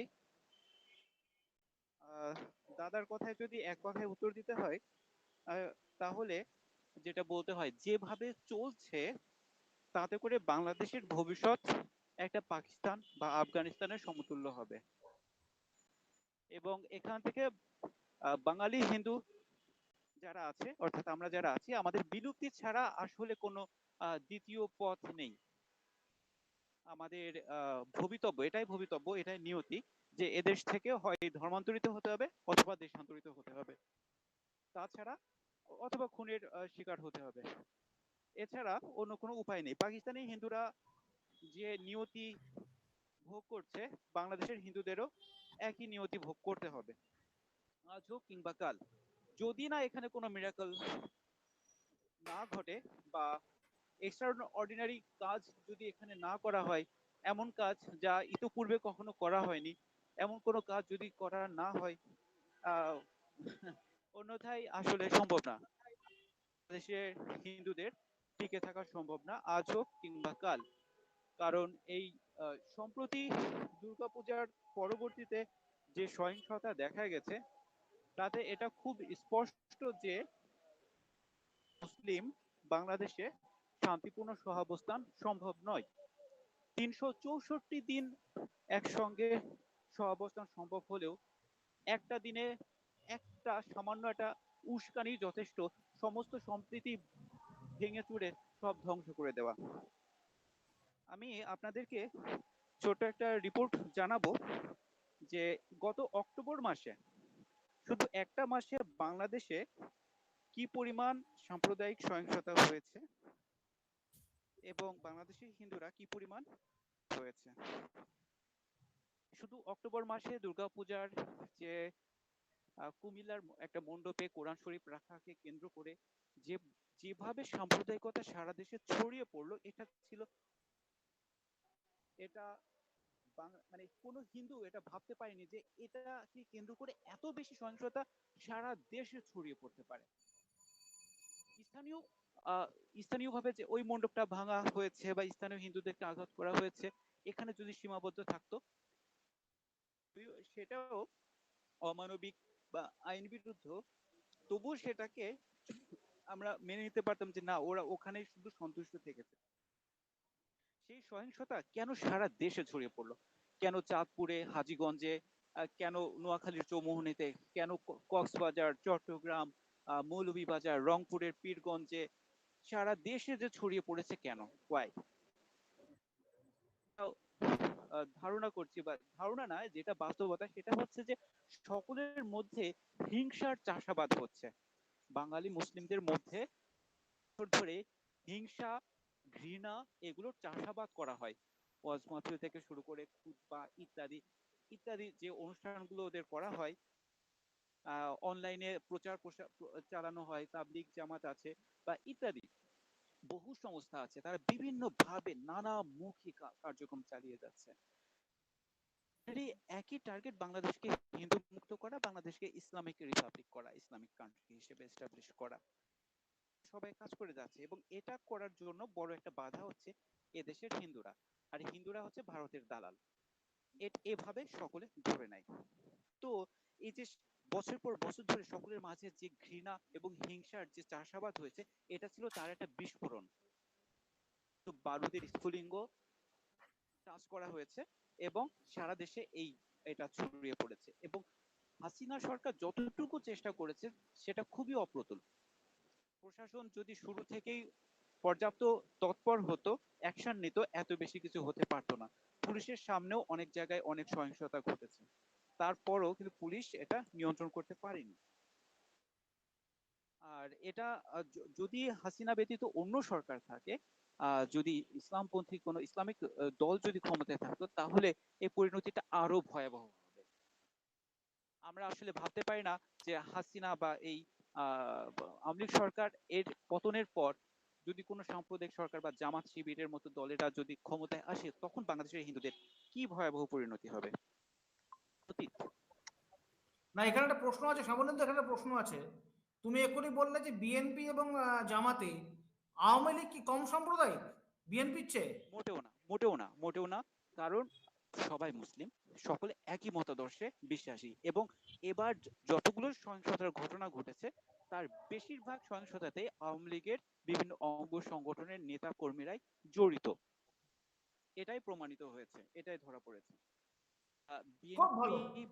বিএনপি এবং শিবিরের, বিএনপি বা জামাতের লোকেরা, ওরা পারতপক্ষে এই ধরনের ঘটনায় জড়িত হতে চায় না, কারণ জানে ওরা সামান্য 19-20 করলেই ওদেরকে গ্রেপ্তার করা হবে। এমনিতে সবসময় ওরা গ্রেপ্তার আতঙ্কে থাকে বিরোধী দলগুলো, তারপর যদি এরকম কোনো ঘটনায় সংশ্লিষ্ট হয় তাহলে তো ওদের আর রক্ষা নাই।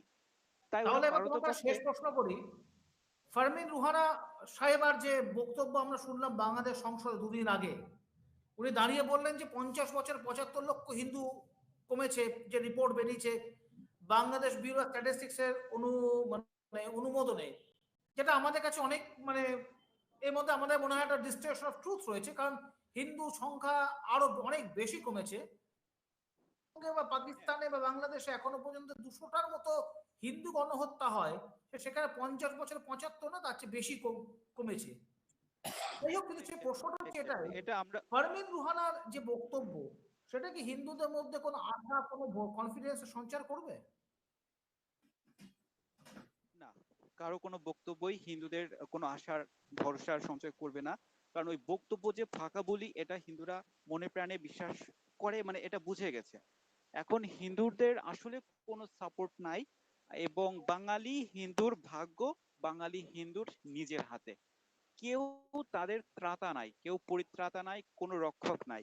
নিজেদেরকে রক্ষক হতে হবে, নিজেদেরকে পরিত্রাতা হতে হবে, নিজের ভাগ্যের নির্মাতা নিজেকেই হতে হবে। অর্থাৎ আকাশ থেকে কেউ কখনো ঝাঁপিয়ে পড়বে না, কেউ নিজেকেই বাঁচতে হবে, নইলে নিজেকেই মরতে হবে, তাই তো? Right, exactly. অসংখ্য ধন্যবাদ শ্যামলেন্দু, পরে কথা হবে, ঠিক আছে? আচ্ছা, এখানে একটি আইডি আছে ফেরারি ফৌজ, এটা কার আইডি একটু বলতে পারবেন? কার আইডি এটা? এটা কি হাজি সাহেবের আইডি? হ্যালো, লাস্ট নাম্বার কত? ফেরারি ফৌজ, এটা কার আইডি?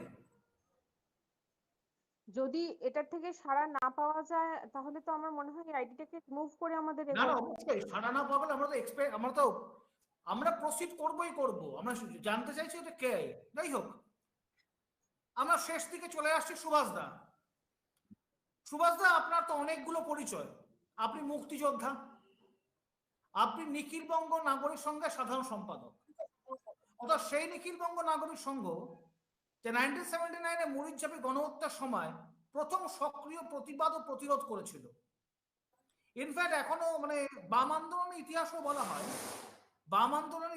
বলা হয় যে নিখিলবঙ্গ নাগরিক সংঘ যদি বোধহয় সম্ভবত মার্চ মাসে বা ফেব্রুয়ারিতে হবে, যদি শ্রদ্ধানন্দ পার্কে সে মিটিংটা না করতো, যে মিটিং এ পুলিশ ক্র্যাকডাউন হয়েছিল, তাহলে লোকে জানতে পারতো না মরিচঝাপি গণহত্যার কথা। ঠিক তো সুভাষদা? হ্যাঁ, শুনতে পাচ্ছি, বলুন। এবার আমার প্রশ্ন আপনার কাছে, এতক্ষণ ধরে আলোচনাগুলো শুনছিলাম, বাংলাদেশ, পশ্চিমবঙ্গ, বাঙালি হিন্দুর অবস্থানটা কি এবং তার ভবিষ্যৎই বা কি, আপনি একটু বলুন।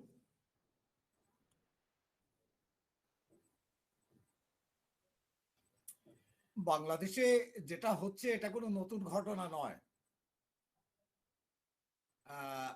1946 সালে নোয়াখালী গণহত্যার মাধ্যম দিয়ে শুরু হয়েছে হিন্দুদের উপর নির্যাতন, দেশভাগ হয়েছে। দেশভাগের পর নিয়মিত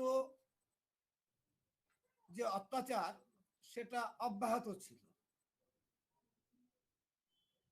বাংলাদেশের স্বাধীনতা সংগ্রাম যেটা বাঙালি জাতীয়তাবাদের ভিত্তিতে হয়েছে, আসলে সেটা ছিল একটা ঢপের কীর্তন। যুদ্ধের কথা যখন বলা হতো 71 সালে, আমরা দেখেছি দুটো শব্দ ব্যবহার করা হতো, বিহারীদের তাড়াতে হবে দেশ থেকে।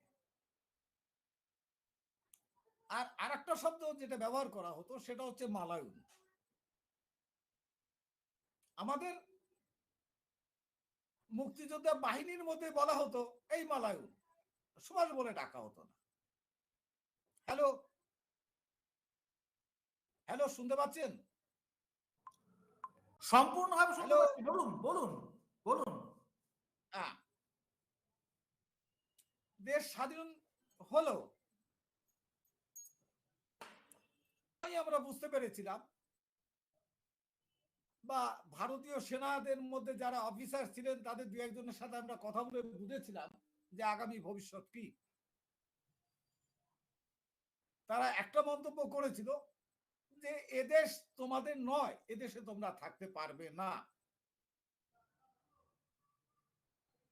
যেমন গোপালগঞ্জের এমপি, তৎকালীন এমপি জালাল মোল্লা, তিনি প্রকাশ্য জনসভায় বলেছিলেন, ও মশাইরা, বাংলাদেশ স্বাধীন হয়েছে তাতে তোমাকে রেখি, মনে রেখো দেশটা ভারত হয়ে যায় নাই।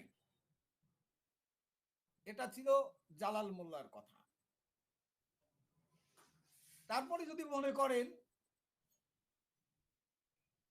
1972 সালে যে সংবিধান প্রণয়ন হলো, গণতন্ত্র, সমাজতন্ত্র, ধর্মনিরপেক্ষতা, তার মধ্যে শেখ মুজিবুর রহমান ইসলামী ব্যাংক প্রতিষ্ঠা করলো বাংলাদেশে। বাংলাদেশ যদি ধর্মনিরপেক্ষ হয়, বিশ্ব ইসলামিক অর্গানাইজেশনে যোগ দিতে যাবে। বাংলাদেশ যদি ধর্মনিরপেক্ষ হয়, 72 সালে 3000 দুর্গা মূর্তি ভাঙা হলো, এটা তো কোনো নতুন ঘটনা নয়। যদি বঙ্গবন্ধুই হয়, আমার প্রশ্ন,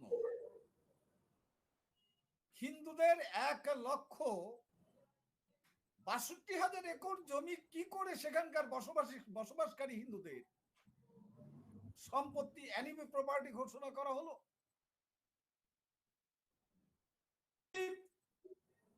যে কাজটা সবচেয়ে বড়, চোখে পড়ার মতো কাজ করেছে, সেটা হিন্দুদের কাছে কতটা গ্রহণযোগ্য জানি না। 1200 বছরের প্রাচীন রমনা কালী মন্দির,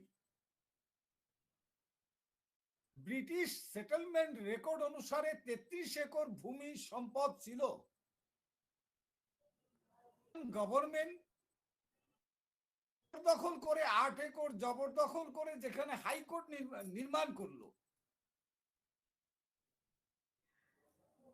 পাকিস্তানি আর্মিরা গুলি চালিয়ে 3 ফুট রমনা কালী মন্দিরের চূড়া ধ্বংস করেছিল, ভেঙে দিয়েছিল। এই ঘটনার পর একমাত্র নেপাল গভর্নমেন্ট প্রচন্ড ভাবে মুজিব এসে রমনা মন্দিরটাই নিশ্চিহ্ন করে দিল। মুজিবের নির্দেশে পুরো জমিটাই দখল করে এখন সম্ভবত 2 একর কয়েক ডিসিমাল জমি ওখানে ছেড়ে দিয়েছে, দখল করে গ্রেট ক্যালকাটা কিলিং এর নায়ক সোহরাবর্দীর নামে সোহরাবর্দী উদ্যান তৈরি করল। এটা কেমন? আমরা তো চোখের সামনে দেখতে পাচ্ছি যে বাংলাদেশে হিন্দুদের ভবিষ্যৎ কি। আমি আমার মায়ের ডাক পত্রিকায় নিয়মিত বাংলাদেশি হিন্দুদের অত্যাচারের খবর আমি ছাপতাম, দেশ বিদেশে পাঠাতাম, বাংলাদেশেও পাঠাতাম। প্রশ্ন করেছে, আরে মশাই, আপনি এইসব খবর ছাপেন, আপনার এসব খবর না ছাপলে হয় না? আমি তার উত্তর দিয়েছিলাম যে দাদা, ডোম যেমন মরা পোড়াতে পোড়াতে, মরা মানুষ দাহ করতে করতে তার আর কোনো কিছু বোধ থাকে না, বাংলাদেশের হিন্দুদের অত্যাচারের খবর ছাপতে ছাপতে আর আমার কোনো বোধ জ্ঞান নেই। আমি অবাক হয়ে যাচ্ছি।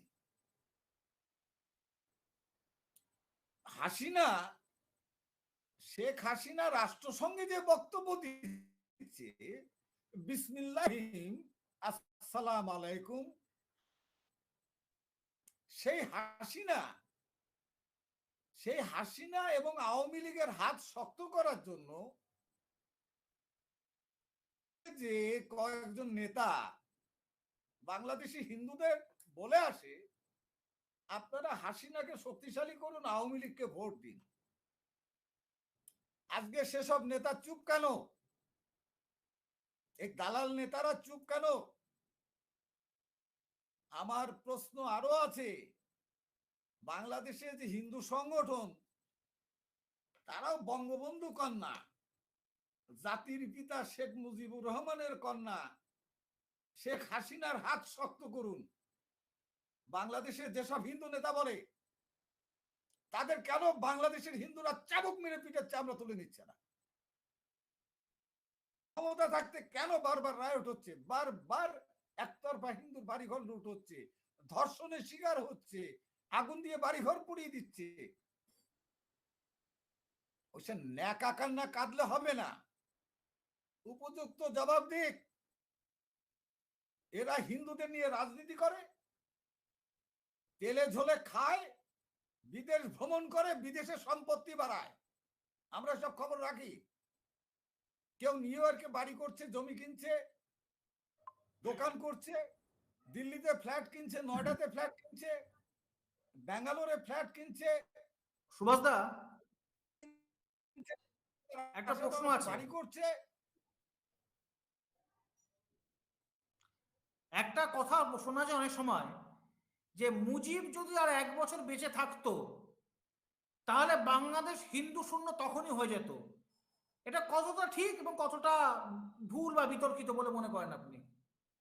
এটা কোনোটাই বিতর্কিত নয়, কোনোটাই ভুল নয়, এটা সত্য। মুজিবই তো প্রথম বাংলাদেশে হিন্দুদের ওপর রাষ্ট্রধর্ম ইসলাম যেটা হয়েছে, পথে মুজিবই তো প্রথম গেল, পথ দেখালো। আমি তো আপনাকে বললাম যে রাবেতাই ইসলামী ব্যাংক 72 সালে গণতান্ত্রিক ধর্মনিরপেক্ষ দেশে মুজিব ব্যবসা করার জন্য মধ্যপ্রাচ্যের ব্যাংককে অনুমোদন দিল।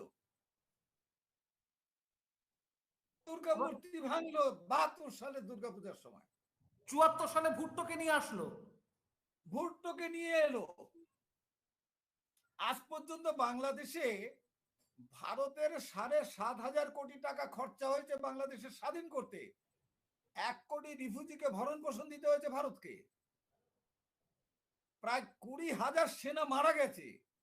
আজ পর্যন্ত ভারতের এই সেনাদের স্মৃতি রক্ষার্থে কোন একটা শহীদ বেদি বাংলাদেশের মাটিতে। 16ই ডিসেম্বর রামনাথ কোবিন্দ আমাদের মাননীয় রাষ্ট্রপতিকে নিমন্ত্রণ করেছেন, তিনি নাকি যাবেন 2 দিনের সফরে। কি করে যাবেন?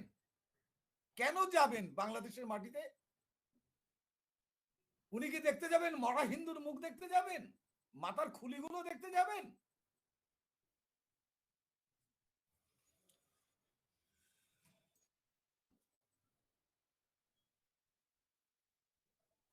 খুব পরিষ্কার, বাংলাদেশের হিন্দুদের বাংলাদেশের মধ্যে থেকে গণতান্ত্রিক পদ্ধতিতে আন্দোলন করে তুলতে হবে। পয়দা খাওয়া নেতা ভরসা করলে হবে না। নেতারা তেলে ধুলে খেয়ে ঘাড়ে গর্দানে সমান হয়ে গেছে, এদের ভরসা করা যাবে না। লীগের লেজুর, হাসিনার লেজুর এবং মাসোহারা পায়েরা, মানে হিন্দু দালাল নেতৃত্ব, হিন্দু দালাল নেতৃত্ব। ওই কয়েকদিন বাদেই যে ইলেকশন আসবে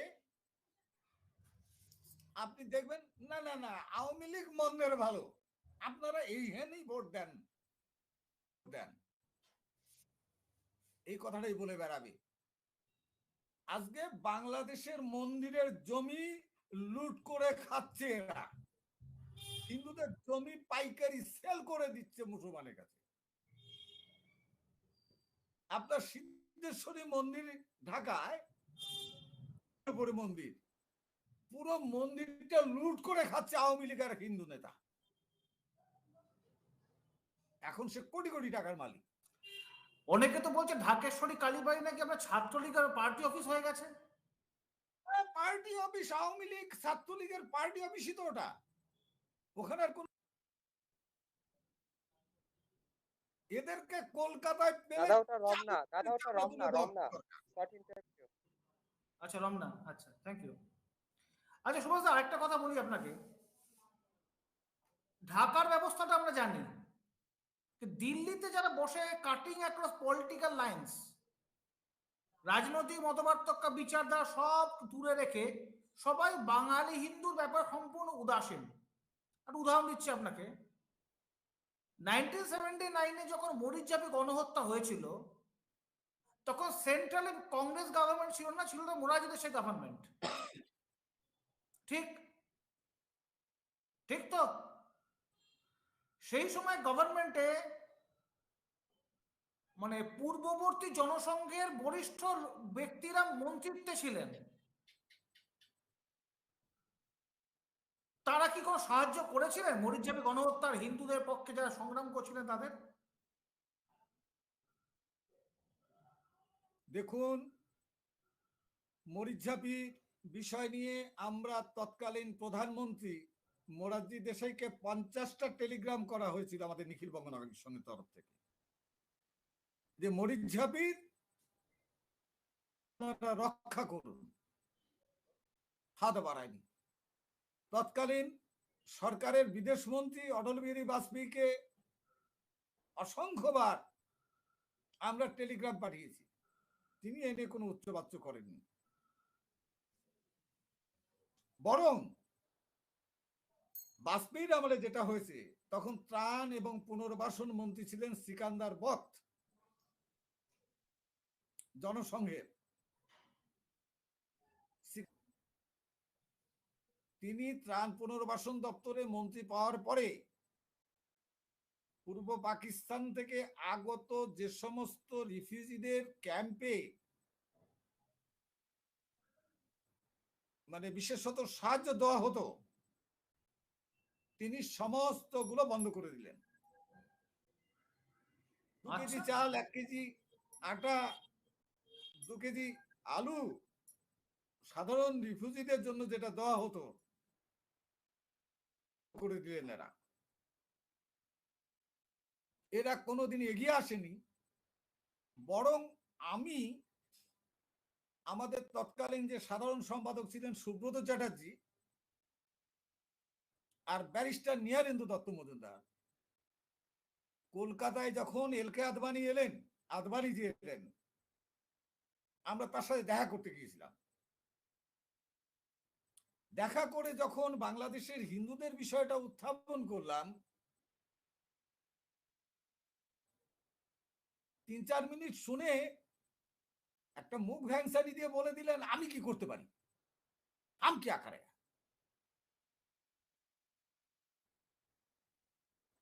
বাংলাদেশের হিন্দুদের যে সমস্যা, জাঙ্গার একতরফা হত্যার সময় বিহারের হিন্দুরা পাল্টা দিয়ে নোয়াখালী গণহত্যাটা বন্ধ করিয়েছিল, ঠিক কিনা বলুন?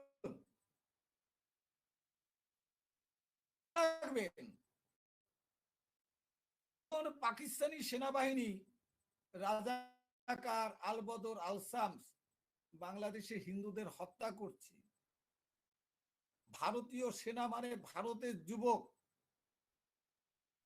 রক্তের যুবক, তারা যে লড়াই করে পাল্টা পেটানি দিয়ে হিন্দুদের রক্ষা করেছে। বাংলাদেশের হিন্দুরা কখনো তারা নিজেরা নিজেদের বাঁচার চিন্তা কোনোদিন করেনি। যে আমি একজন বাংলাদেশের জন্ম, আমি দেখেছি এরা কখনো নিজেরা বাঁচার চিন্তা করে না। দিনের বেলায় খাওয়া, অন্ন, অন্ন কোথায় টাকা পাবো এই চিন্তা, সন্ধ্যা হলে খোল করতাল নিয়ে হরে কৃষ্ণ নাম জপ। খুব ভালো কথা করুন, কিন্তু একটা কথা মনে রাখবেন, পৃথিবীর বহু দেশ বাংলাদেশি হিন্দুদের ব্যাপারটা জানে। পৃথিবীর বহু দেশ জানে এবং সেগুলো আমরাই জানিয়েছি। প্রতি মাসে রিপোর্ট তৈরি করে আমরা ইউনাইটেড নেশনস, ইউরোপিয়ান কাউন্সিল থেকে শুরু করে ঢাকা, দিল্লি, যত বিদেশি দূতাবাস আছে প্রত্যেক জায়গায় পাঠিয়েছি প্রত্যেক মাসে। এখন ঘটনা হলো হবে না, ওই কিছু হলো বন্ধন টন্দন হলো, এটা ভাই কোন দেশি আন্দোলন? মানববন্ধন বলে কোনো আন্দোলন নেই। বাংলাদেশের হিন্দুদের এই গোজামিলের আন্দোলন করতে হবে, তাদেরকে আরো বেশি গণ আন্দোলনমুখী হতে হবে। দেশের দূতাবাস ঢাকায় আছে, তাদের কাছে যে মিছিল মিটিং করে স্মারকলিপি দিয়ে জানাতে হবে যে আমরা এখানে বিপন্ন। কেন?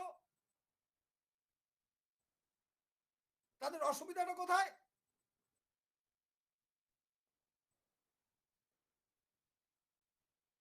তাদের ওখানে জেগে উঠতে হবে, না করে কাঁধে কাঁধ মিলিয়ে নিজেদের বাঁচার তাগিদে লড়াই করতে হবে। সত্য, আমি কাউকে মারতে বলছি না, আমি কাউকে বলছি না যে আপনি খুনোখুনি করুন, কিন্তু একটা বিক্ষোভ মিছিল একটা দূতাবাসের সামনে, সুবিধা কি? আপনারা কেন ভারতীয় দূতাবাসের সামনে বিক্ষোভ করছেন না? আপনারা কেন রাশিয়ার দূতাবাসের সামনে বিক্ষোভ করছেন না? কেন আমেরিকান দূতাবাসের সামনে বিক্ষোভ করছেন না? জার্মানি আছে, পৃথিবীর বিভিন্ন দেশের দূতাবাস আছে, কাউন্সিলের ওখানে রয়েছে, ইউনাইটেড নেশনস এর রয়েছে। আপনারা কেন সেখানে বিক্ষোভ, এক এক দিন এক এক জায়গায় এক একটা দূতাবাসের সামনে বিক্ষোভ মিছিলের প্রোগ্রাম নিন? ওটা আপনারা ভূমিপুত্র, আমরা ভূমিপুত্র। ইন্ডিয়া ছাড়ুন, ইন্ডিয়া আসার কথা ভাববেন না, ইন্ডিয়ায় এসে কোনো লাভ হবে না। 20 বিঘা জমি হারিয়ে সেখানে 2 কাঠা জমির মালিক হতে পারবেন না।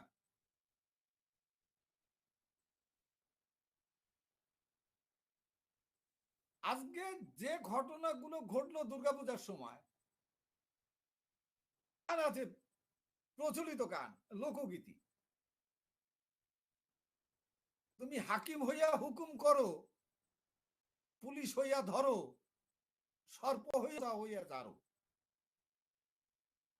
তাই তো? আমার ফাঁসি চাই বলে নেটে সার্চ করুন, গুগলে আমার ফাঁসি চাই নামে একটা বই, শেখ হাসিনার পিএস ছিল। সে বইতে তার যে বিবৃতি তিনি বলেছেন, শেখ হাসিনা পিএস কে টাকা দিয়ে বলছে তুমি যাও বায়তুল মোকাররমের সামনে যাও, ওখানে কতগুলো অ্যান্টি সোশ্যাল বসে আছে, ওদের টাকা দাও রায়ট লাগিয়ে দিতে, হিন্দুদের দোকান বাড়িঘর লুট করতে। আজকে যেটা হচ্ছে সেটা কি? মদত না থাক, পরিকল্পিত ভাবে এরকম একটা দাঙ্গা, এরকম একটা অন্যায় অত্যাচার হতে পারে? এটা একটা অসম্ভব ব্যাপার। যেটা ঘটেছে অত্যন্ত পরিকল্পিত, সরকারের পরিপূর্ণভাবে মদত আছে।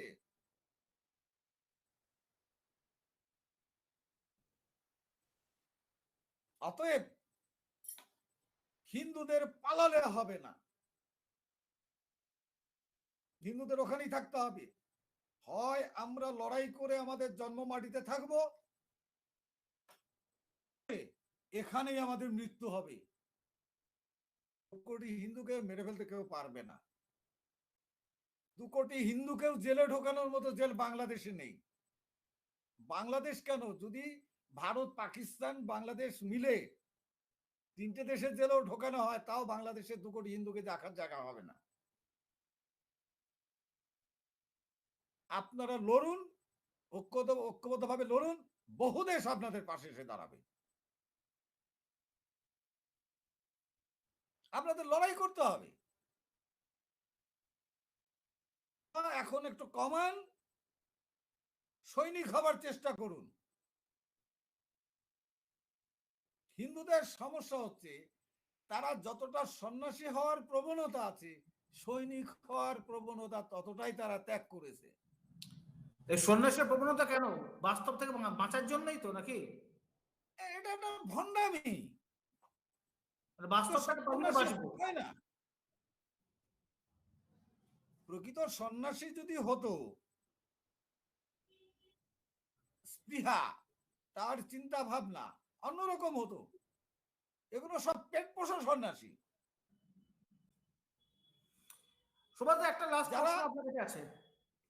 প্রশ্ন, হ্যাঁ বলুন। 1979-এ মরিচঝাপি গণহত্যা ঘটেছিল পশ্চিমবঙ্গে। তার ঠিক 22 বছর পরে 2001-এ বাংলাদেশে জেনোসাইড হয়েছিল। তারও ঠিক 22 বছর পরে প্রায় বাংলাদেশে ঘটনাগুলো ঘটছে, এবং তিনটে বারই তথাকথিত হিন্দুত্ববাদী সরকার রয়েছে দিল্লিতে, এবং তাদের কোনোদিন কখনো কোনো সক্রিয়তা আমরা দেখতে পাইনি as far as the Bengali Hindus R concern. আমাদের স্বার্থের পক্ষে তারা কখনো এগিয়ে আসেননি। কিন্তু সারা বছর ধরে তো হিন্দুত্ব, হিন্দু জাতীয়তাবাদ, জয় শ্রীরামের তো স্লোগান এবং মিছিল প্রচারের শেষ নেই। এই যে কন্ট্রাডিকশন, এই যে পার্থক্য, এই যে আপনার যে দ্বিধা দ্বন্দ্ব যা রয়েছে আর কি, সেটাকে আপনি কিভাবে দেখছেন? দেখুন, এসব জয় শ্রীরাম বলাটা, আমি নিজেও হিন্দুত্ববাদী মানুষ, আপনি জানেন। আর আজকে যারা জয় শ্রীরাম বলছে, আমার মনে হয় তাদের জন্মের আগের থেকে আমি হিন্দুত্বের জন্য কাজ করছি, পশ্চিম বাংলার মাটিতে বসে দাঁড়িয়ে কাজ শুরু করেছি, তখন এদের জন্ম হয়নি। আসলে এদের যে আন্দোলন, 10 লিটার জলে 1/2 লিটার দুধ মেশানো আন্দোলন। মানে 10 লিটার জলের মধ্যে 1/2 লিটার দুধ মেশালে একটু সাদা সাদা হয় বটে, দুধের স্বাদ নেই। দিল্লির আন্দোলন, দিল্লির সরকার এরা হিন্দু সরকার নয়। দিল্লির সরকার এরা হচ্ছে ভণ্ড হিন্দু। এরা দিনে সেকুলার, রাতে হিন্দু, তাও গভীর রাতে হিন্দু। গভীর রাতে 2-3 ঘন্টার জন্য হিন্দু হয়। কারণ এই যে দিল্লিতে যে হিন্দুত্ববাদী সরকার, জাতীয়তাবাদী সরকার আপনারা বলছেন, কি কাজ আছে আপনি বলুন তো, হিন্দুদের জন্য কি করেছে ক্ষমতায় এসে? রাম জন্মভূমি আন্দোলন ওদের নয়। রাম জন্মভূমি আন্দোলন 1949 সাল থেকে শুরু করেছে হিন্দু মহাসভা। সেখানে মূর্তি, রামলালার মূর্তি প্রতিষ্ঠা, তালা ভেঙে যে সেখানে কিছু করার, সেটা হিন্দু মহাসভা করেছে। এদের কোনো ভূমিকাই নেই। আজও মথুরা নিয়ে যে আন্দোলন, শ্রীকৃষ্ণের জন্মভূমি নিয়ে আন্দোলন যেটা হচ্ছে, সেটাও হিন্দু মহাসভার কাজ। এরা হচ্ছে ফাঁকতলে লাড্ডু খাওয়া পার্টি। এরা হিন্দুত্বের কোনো কিছুই করে না, হিন্দু সমাজে খেয়ে বেড়ায়, হিন্দুর পকেট কাটে, আর হিন্দু সর্বনাশ করে বেড়ায়। হ্যালো, হ্যাঁ বলুন বলুন। হ্যাঁ, এরা হিন্দুত্বের জন্য কোনো কিছু করেনি, কোনো কিছু করবে না। এরা এমনই একটা দল। বাঙালি নামে একটা নাটক আছে, জানেন? বিখ্যাত নাট্যকার ব্রজেন দে আছে, একজন সত্যবীর নামে একটা রোল। সে সত্যবীর বলছে, আমি মন্দিরও রাখবো না, মসজিদও রাখবো না। মন্দির এবং মসজিদ ভেঙে আমি তৈরি করব মসজিদ। সেখানে পূজাও হবে না, নামাজও হবে না। সেই মসজিদে হবে পুমাস, আর হিন্দু কেউ থাকবে না, মুসলমানও কেউ থাকবে না। আমি দুই জাতিকে মিশিয়ে করব হিন্দুমান, নতুন জাতি তৈরি হবে হিন্দুমান। এরা সেই পথে যাচ্ছে। এরা হিন্দুর পার্টি নয়। ধর্মীয় একটাই অর্গানাইজেশন আছে যারা প্রকাশ্যে বলে যে আমরা হিন্দু সমাজকে হিন্দু হিন্দু নাম জপাইয়া ছাড়িব, সেটা হচ্ছে আনন্দ প্রতিষ্ঠিত ভারত সেবাশ্রম সংঘ, হিন্দু সংগঠন, ধর্মীয় সংগঠন। আর রাজনীতিতে হিন্দুত্বকরণ, হিন্দুদের সৈনিকীকরণ, এ মন্ত্র হচ্ছে হিন্দু মহাসভা। এর বাইরে আর কোনো হিন্দু সংগঠন নেই। এরা সব ভণ্ড। আপনি দেখছেন না কাগজে বেরোচ্ছে কত সাতকাহন কীর্তি। ওদের মধ্যে নেতারাই বলছে নারী চক্র থেকে বের করে আনতে হবে দলকে। এটা হিন্দু? যাদের সংযম নেই, যাদের ত্যাগ নেই, শুধু ভোগ, সেই ভোগীরা কি হিন্দু হতে পারে? হীনতা দূরীকরণের মাধ্যমে হিন্দুত্ব। আর যারা হীন কাজ করে বেড়ায় তারা আবার হিন্দু কি করে হয়? আজকে সবচেয়ে বড় জিনিস, অতি আন্দোলন তৈরি হতো, সেই আন্দোলনের ঢেউতে এপার বাংলায়, বিশেষ করে উত্তর পূর্ব ভারতে, এখানেও একটা আন্দোলন সৃষ্টি হতো। সেই আন্দোলনকে কেন্দ্র করে দিল্লি চাপে পড়তো এবং দিল্লি কিছু বলতে বাধ্য হতো। আমাদের এখানে কোনো আন্দোলন নেই, বাংলাদেশে কোনো আন্দোলন নেই।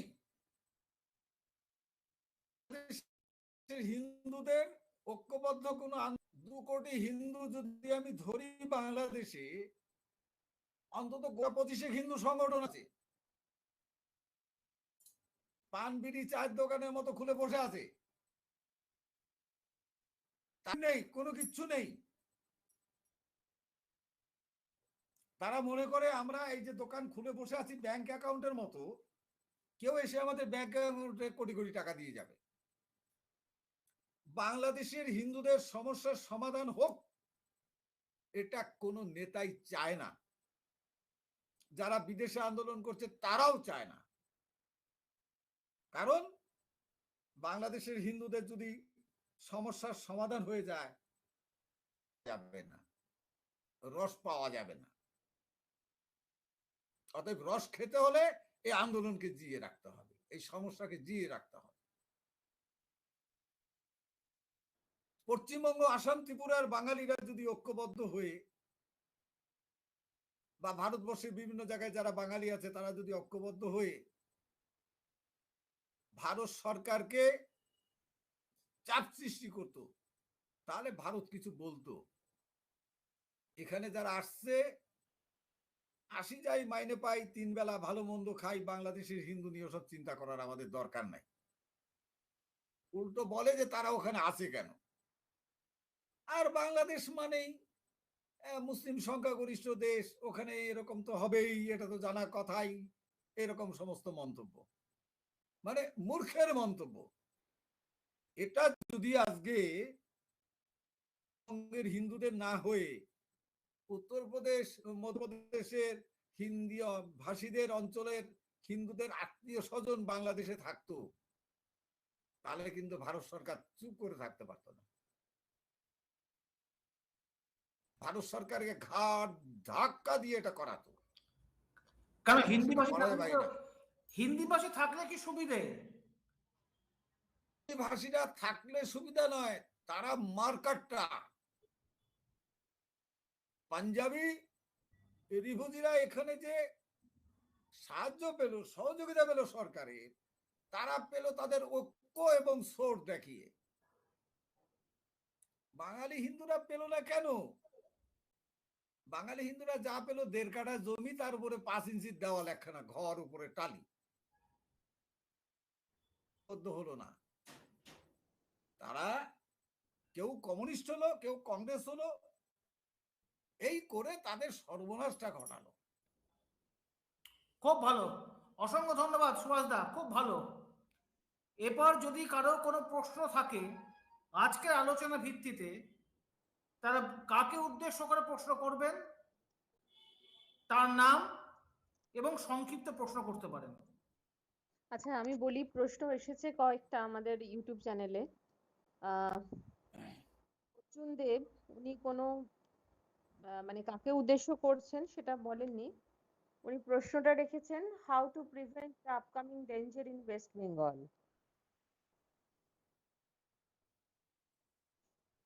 আগামী ভবিষ্যৎ কি করে রক্ষা পাবে সুভাষ দা পশ্চিমবঙ্গে?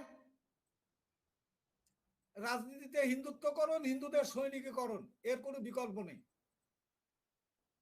Smart answer, very smart answer. পরের প্রশ্ন। হ্যাঁ, পরের প্রশ্নে যাওয়ার আগে আমি আবারও বলছি, ফেরারি ফৌজ প্রোফাইলটা এটা কি আমরা মিস্টার হাজিকে পেলাম না? আমার মনে হচ্ছে হয়তো এটাই ওনার প্রোফাইল, কারণ লিঙ্ক তো এর বাইরে কাউকে শেয়ার করা হয়নি। তো একটু দেখা যদি আমি তো যেত। বহুবার প্রশ্ন করলাম, উনি তো উত্তর পেলাম না। সুভাষ দা, আমি হাজি সাহেবকে বলেছিলাম আসতে, বুঝলাম না উনি কোথায় গেলেন ঠিক বুঝলাম না আমি আজকে। দেখা যাক, পরে যোগাযোগ করা যাবে। কেন অবশ্যই। আচ্ছা, বহুবার তো বললাম ফেরারি ফৌজ কে, বলুন, কেউ তো বললেন না তো। হ্যাঁ, আরে ফেরারি ফৌজ আমি শুরুতেই বললাম তো, আমার ওইটা ঠিক কিছু একটা প্রবলেম হচ্ছিল, ধ্রুব ওটা লগ ইন করতে প্রবলেম হচ্ছে। ওকে, হাজি সাহেব? না না, আমি ধ্রুব। ও ধ্রুবজ্যোতি, আচ্ছা আচ্ছা আচ্ছা, শুনতে পাইনি তোমার গলা আমি। না আমি ঢুকেই আচ্ছা, বলেছি, বলো। তখন মনে হচ্ছে ছিলেন না। হ্যাঁ, পরের প্রশ্ন তোমার কিছু আছে নাকি অন্য কোনো প্রশ্ন নেবো আমরা? আচ্ছা, আরেকটা প্রশ্ন এসেছে। আহ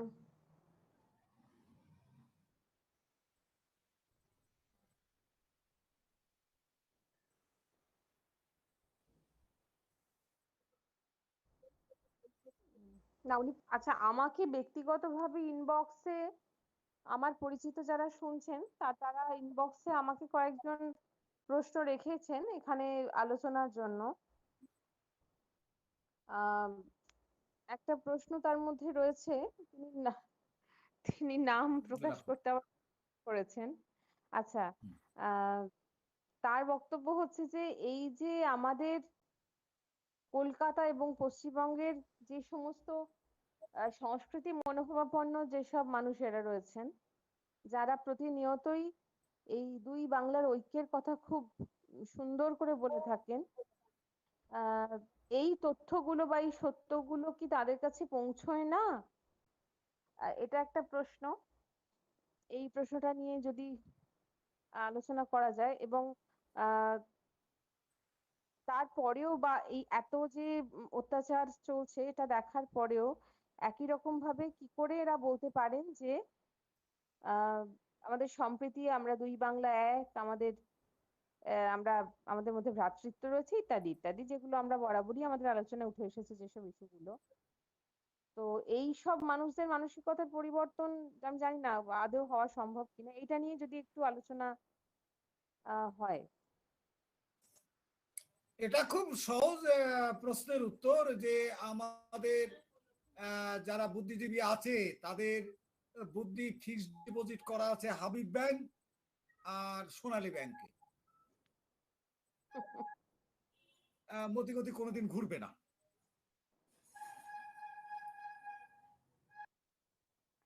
আচ্ছা, না সেক্ষেত্রে মানে আপনি তো বলেই দিলেন, এরপর তো আর কোনো কথা চলে না। না, আরেকটা কথা কিন্তু আছে সুভাষ, সেটা হচ্ছে এটাই যে এটা নতুন তো কিছু না, প্রতি বছরই তো হয়, প্রত্যেকটা বছর হচ্ছে। প্রত্যেক বছর হচ্ছে, কিছু লোক দুঃখ প্রকাশ করছে, কিছু লোক ছেড়ে বসাচ্ছে। প্রত্যেক বছর হচ্ছে না, প্রতিদিন 10 বছরের মেয়েটি 10 বছরের যে মেয়েটি গ্যাং রেপে খুন হয়ে গেল, তার অপরাধটা কি ছিল? তার তো অপরাধ ছিল সে হিন্দু, এবং তার পক্ষে, তার পরিবারের পক্ষে কেউ দাঁড়াচ্ছে না বিশ্ব সংসারে, এটা ফ্যাক্ট। একদম সবাই সব জানে, জানে না একদম বাজে কথা, সবাই সব জানে। সব জানে। শক্তিটা আমাদের নেই। যারা এখানে বসে ট্রেন্ড সেট করছে বুদ্ধিজীবীরা, তারা আনন্দবাজারের লোক, তারা এই সময় এগুলোর লোক। না আছে আমাদের পাল্টা খবরের কাগজ, না আছে কিছু। আপনারা হয়তো বলে জানেন না যে 1950-তে যখন বরিশাল গণহত্যা হচ্ছিল, তখন যুগান্তরে প্রথম খবরগুলো বেরোতে শুরু করে। খবর এসেছিল, সংবাদ ছিল যে যুগান্তরকে গভর্নমেন্ট অফ ইন্ডিয়া ব্যান করবে। তার মালিক তুষারকান্তি ঘোষ এলাহাবাদে পালিয়ে যান। কিন্তু বরিশালে ভৈরব নদীর ওপরে যে ঘটনাটা ঘটলো, তার পাতা জোড়া যখন মানে ব্যানার হেডলাইন করলো যুগান্তরে, সে এবং বিবেকানন্দ মুকুন্দ মুখোপাধ্যায়কে যখন বলা যাচ্ছে মানে গ্রেপ্তার করার পরিকল্পনা হচ্ছে, সেই রাত্রিতে কিন্তু অল ইন্ডিয়া রেডিওতে রাত 8টার সময় নেহেরু কিন্তু ভাষণ দিয়ে অ্যাকসেপ্ট করলেন যে there is a disorder in East Pakistan. চাপ ছিল, চাপ না থাকলে কোনোদিন কোনো কিছু সুরাহা হতে পারে না। কি বলেন সুভাষ দা? একদম ঠিক। Force is the only way.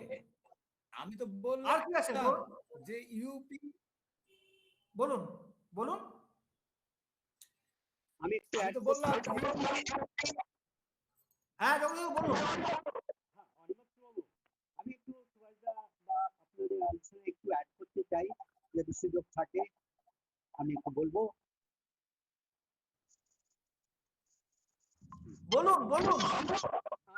আমি বলছি এখানে আমি আমি একটা জিনিস লক্ষ্য করি, এই আমাদের সুশীল সমাজ বিত্তজন ব্যক্তিরা যখনই বাংলাদেশে কোনো গন্ডগোল হয়, আমরা মানে আমাদের এই সুভাষ চক্রবর্তী থেকে বা আপনারা বা আমিও বটে, আমরা একটু বাংলাদেশ মিশন পর্যন্ত যাই, আমাদের মেমোরেন্ডাম তো নেয় না, ওই পদের থেকে নিচের থেকেই হয়ে যায়। কিন্তু কথা হলো যে এইটুকু করায়ও আমাদের মেইন স্ট্রিম তথাকথিত মেইন স্ট্রিম বুদ্ধিজীবীরা বলে এটা হচ্ছে কমিউনাল এবং কি বলে সাম্প্রদায়িক।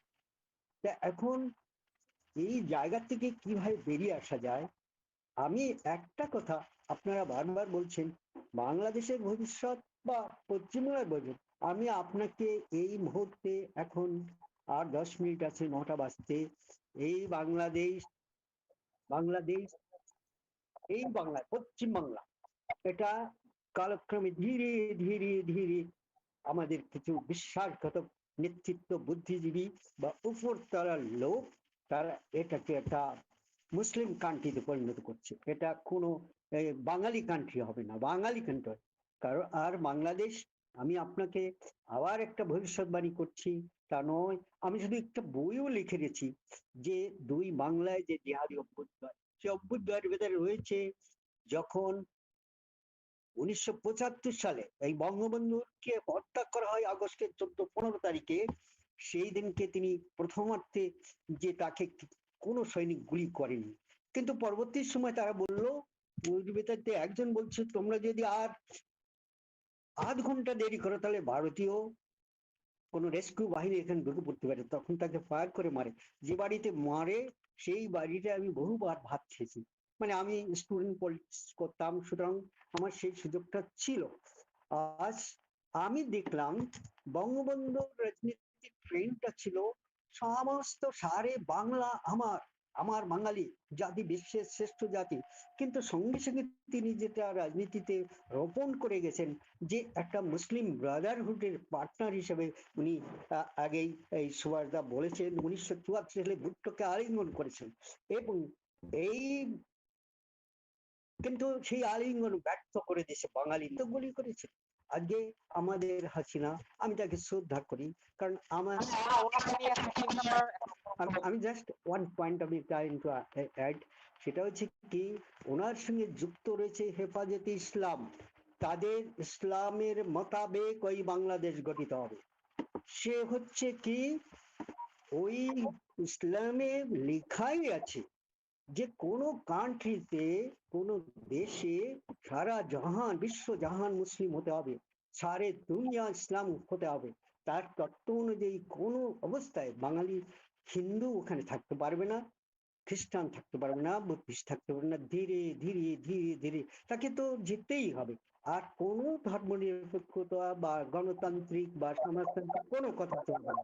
হাসিনা যাই বলুক, হাসিনা যতই চাপাচাপি করে আমার শান্তি ধর্ম বিসমিল্লাহ রহমান রহিম বলতে পারে, কিন্তু আমি ওয়ারিড, আমি খুব দুশ্চিন্তাগ্রস্ত যে তার পিতার জন্য আমার একটা দুশ্চিন্তা ছিল। তিনি আবেগপ্রবণ লোক ছিলেন, আমাদের শ্রদ্ধাও ছিলেন, ঠিক আছে, কিন্তু হাসিনার এই হেফাজত ইসলামী বাহিনী আস্তে আস্তে ঢাকার রাজপথ বা সমস্ত জায়গায় কিন্তু রুদ্ধ করে ফেলেছে। আপনারা অচিরাত দেখবেন আউট অফ এই ঘটনা ঘটবে। ওই কারণ ইসলামী দর্শন অনুযায়ী ওই দেশটাকে এই পথে যেতে হবে, তাকে রুখতে পারে। যদি মুসলমানরা ব্যাপক মুসলমান আসে, হিন্দু থাকবে।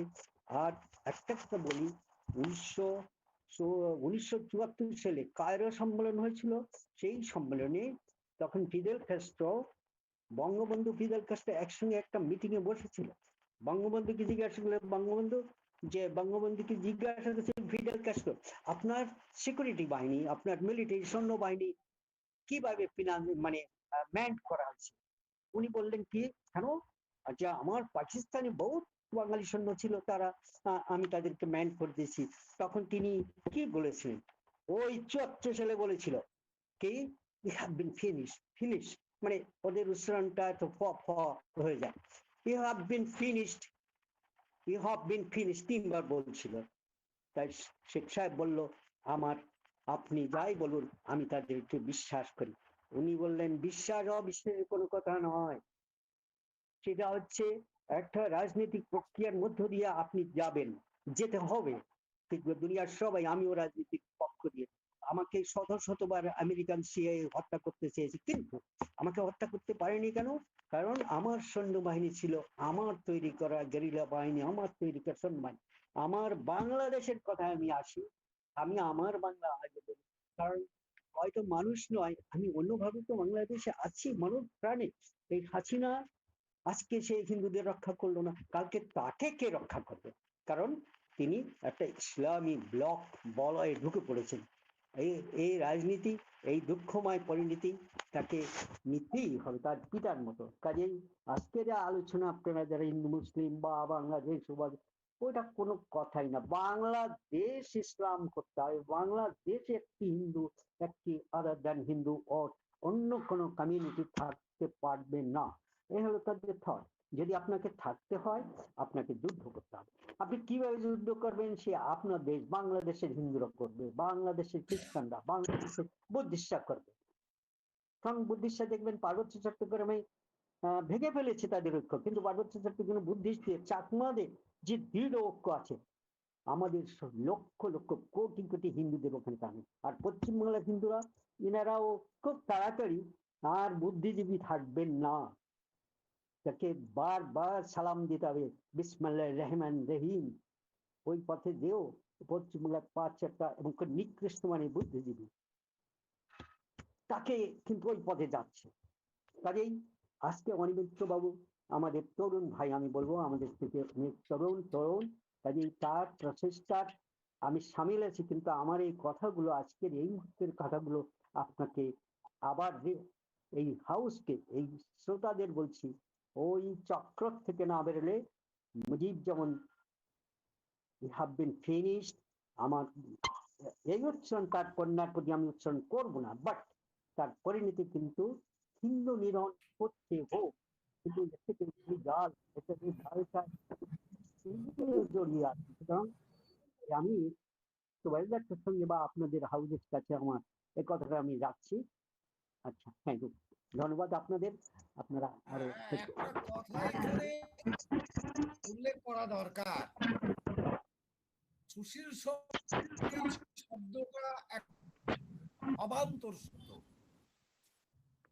কারণ আমাদের প্রোগ্রাম এই নিয়ে পরে কথা বলছি, বলে নিয়ে আজকে। ঠিক আছে,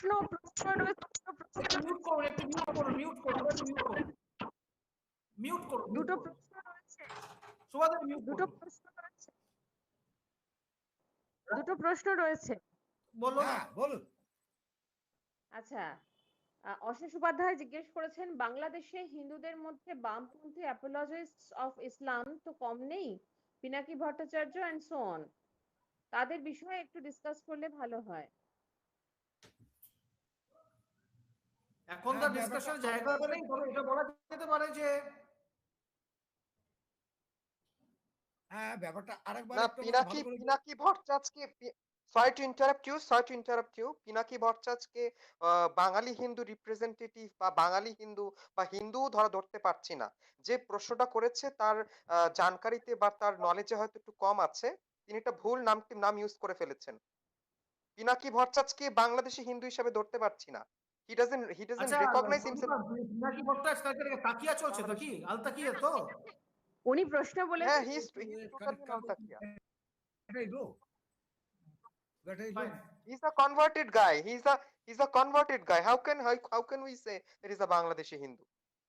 আচ্ছা, বাট এখানে ইয়েস, আরেকটা যেটা উনি প্রশ্ন- করেছেন, যেটা হ্যাঁ, উনি করেছেন বৌদি ভাই, যেটা উনি করেছেন সেটা হচ্ছে ওখানে করেছেন যে ওখানে বামপন্থী অ্যাপোলজিস্ট, ইসলামিক অ্যাপোলজিস্ট, হ্যাঁ, প্রচুর অ্যাপোলজিস্ট আছে। কিন্তু একটা কথা বলতে পারি, compare to Paschimbanga, I don't know, বা অন্যান্য জায়গায় সেই পরিমাণটা এখানে নেই। এবং there is a huge amount of nationalist and pro Hindu population is here. কিন্তু ওই যে বলেছে যে ওই যে স্যার বললেন যে যে যে আপনাদের প্রতিবাদ করতে হবে, ন্যাকা কান্না করলে হবে না, কিন্তু এখানে প্রতিবাদ করবারও লোক আছে, কিন্তু সেই স্কোপটা বা তারা যে চান্সটা তারা চাচ্ছে তারা অনেক পর্যায়ে তারা পাচ্ছে না। এবার যদি সেখানে গ্রাউন্ড ক্রিয়েট করে দেওয়া হয় তাহলে হয়তো তাদের প্রতিবাদটা আরো উচ্চতর হবে। আমি আশা করি বোঝাতে পেরেছি। হ্যাঁ, এবং এইটার সঙ্গে রিলেটেড আরেকটা প্রশ্ন এসেছে যে বাঙালি মানে খুব বড় মাপের কোনো ব্যবসায়ী কেউ কি আছেন ওখানে যিনি হিন্দু বাঙালি রাজনৈতিক মোটিভেটেড?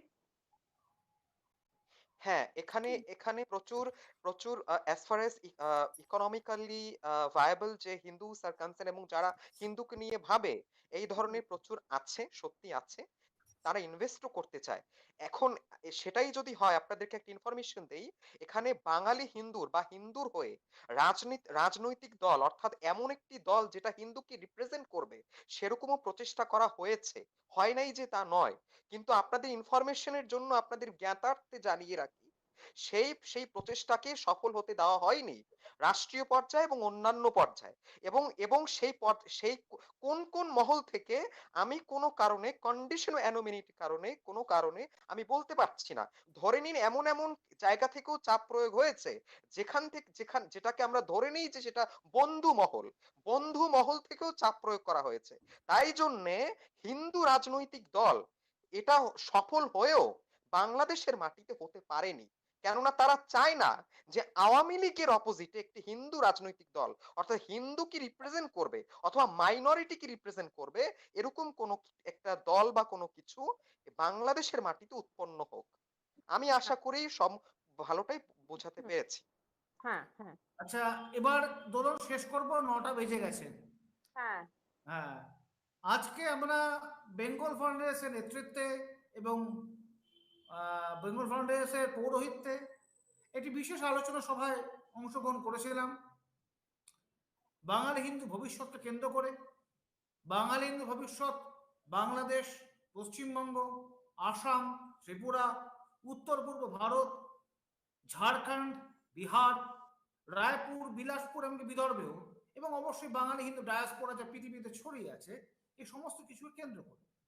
কিন্তু আমাদের থ্রাস্ট ছিল, আজকে আমাদের কনসেন্ট্রেশন ছিল বাংলাদেশের উপর, বাংলাদেশের ঘটনাগুলোকে নিয়ে। আমরা অনেক কিছু অনুভব করলাম, জ্বলা যন্ত্রণা বক্তব্য অনুভব করলাম। আমাদের সঙ্গে ছিলেন ডক্টর জগদীশ হালদার, শ্রী সুভাষ চক্রবর্তী, শ্যামলন্দু ছিল, চয়ন ছিল, সন্দীপন ছিল। আনফর্চুনেটলি হাজি সাহেব সে পর্যন্ত উপস্থিত হতে পারলেন না, সেটা আমাদের কাছে খারাপ লাগছে। কিন্তু আমরা এই সিদ্ধান্ত উপনীত হলাম যে বাঙালি হিন্দুকে বাঁচতে গেলে বাঙালি হিন্দুকেই সক্রিয় হয়ে উঠতে হবে। আমাকে যদি বাঁচতে হয় তো আমাকেই বাঘ হতে হবে, নাহলে আমি মেষ শাবকের খাদ্য হব। অর্থাৎ সভ্যতার যে মূল জায়গাটা, খাদ্য ও খাদ্যকে প্রশ্ন। হিন্দু শাস্ত্রে একটি শ্লোক আছে, অশ্বং নৈব গজং নৈব ব্যাঘ্রং নৈব নৈব চ বলিং দধাতু অজপুত্র দেব দুর্বল ঘাতকা। অর্থাৎ অশ্বও নয়, গজও নয়, ব্যাঘ্রও নয়, বলি প্রদত্ত হয় কেবলমাত্র দুর্বল মেষ, কারণ সে নিজেকে রক্ষা করতে পারে না। আর যে নিজেকে রক্ষা করতে পারে না তার জন্য দেবতারা উপস্থিত হন না। তাই বাঙালি হিন্দুকে তার নিজের মূলে ফিরতে হবে। শক্তি এবং ভক্তির যে সংমিশ্রণ, ইদম শস্তম ইদম শস্তম শপাদপি শরাদপি, শাস্ত্রজ্ঞান শস্ত্রজ্ঞান, শাস্ত্রজ্ঞান শস্ত্র চর্চার মধ্যে দিয়ে করতে হবে, শাস্ত্রজ্ঞান শাস্ত্র চর্চার মধ্যে দিয়েই করতে হবে। অর্থাৎ আমাদের সে প্রাচীন পথেই আমাদের ফিরতে হবে। and we shall have to create a perfect balance in the society. नाभिषेक और न संस्कार सिंहास कितबने विक्रमजीत सद्वस्त सयनीम मृगन्दिता। অভিষেক বা সংস্কারের মাধ্যমে কখনো সিংহ বনে রাজা হয় না, সে হয়তো শৌর্য বীর্য পরাক্রমের মাধ্যমে। বাঙালিকে বাঁচতে গেলে শৌর্যশালী, বলশালী এবং পরাক্রমী হতে হবে। এছাড়া তার আর এক্সিস্টেন্সের কোনো পথ নেই। নান্না পান্তা বেদ্যাত আয়নায়। এই বলে সকলের সঙ্গে কাছে আমরা অনুমতি নিয়ে আগামী দিনে আবার উপস্থিত হওয়ার প্রজ্ঞা এবং প্রতিজ্ঞা নিয়ে, প্রত্যয় নিয়ে আজকে অনুষ্ঠান বেঙ্গল ফাউন্ডেশনের পক্ষ থেকে এখানে শেষ করছি। নমস্কার, ভালো থাকবেন। জয় মা কালী। এবং শুভরাত্রি জানাই। আশা করি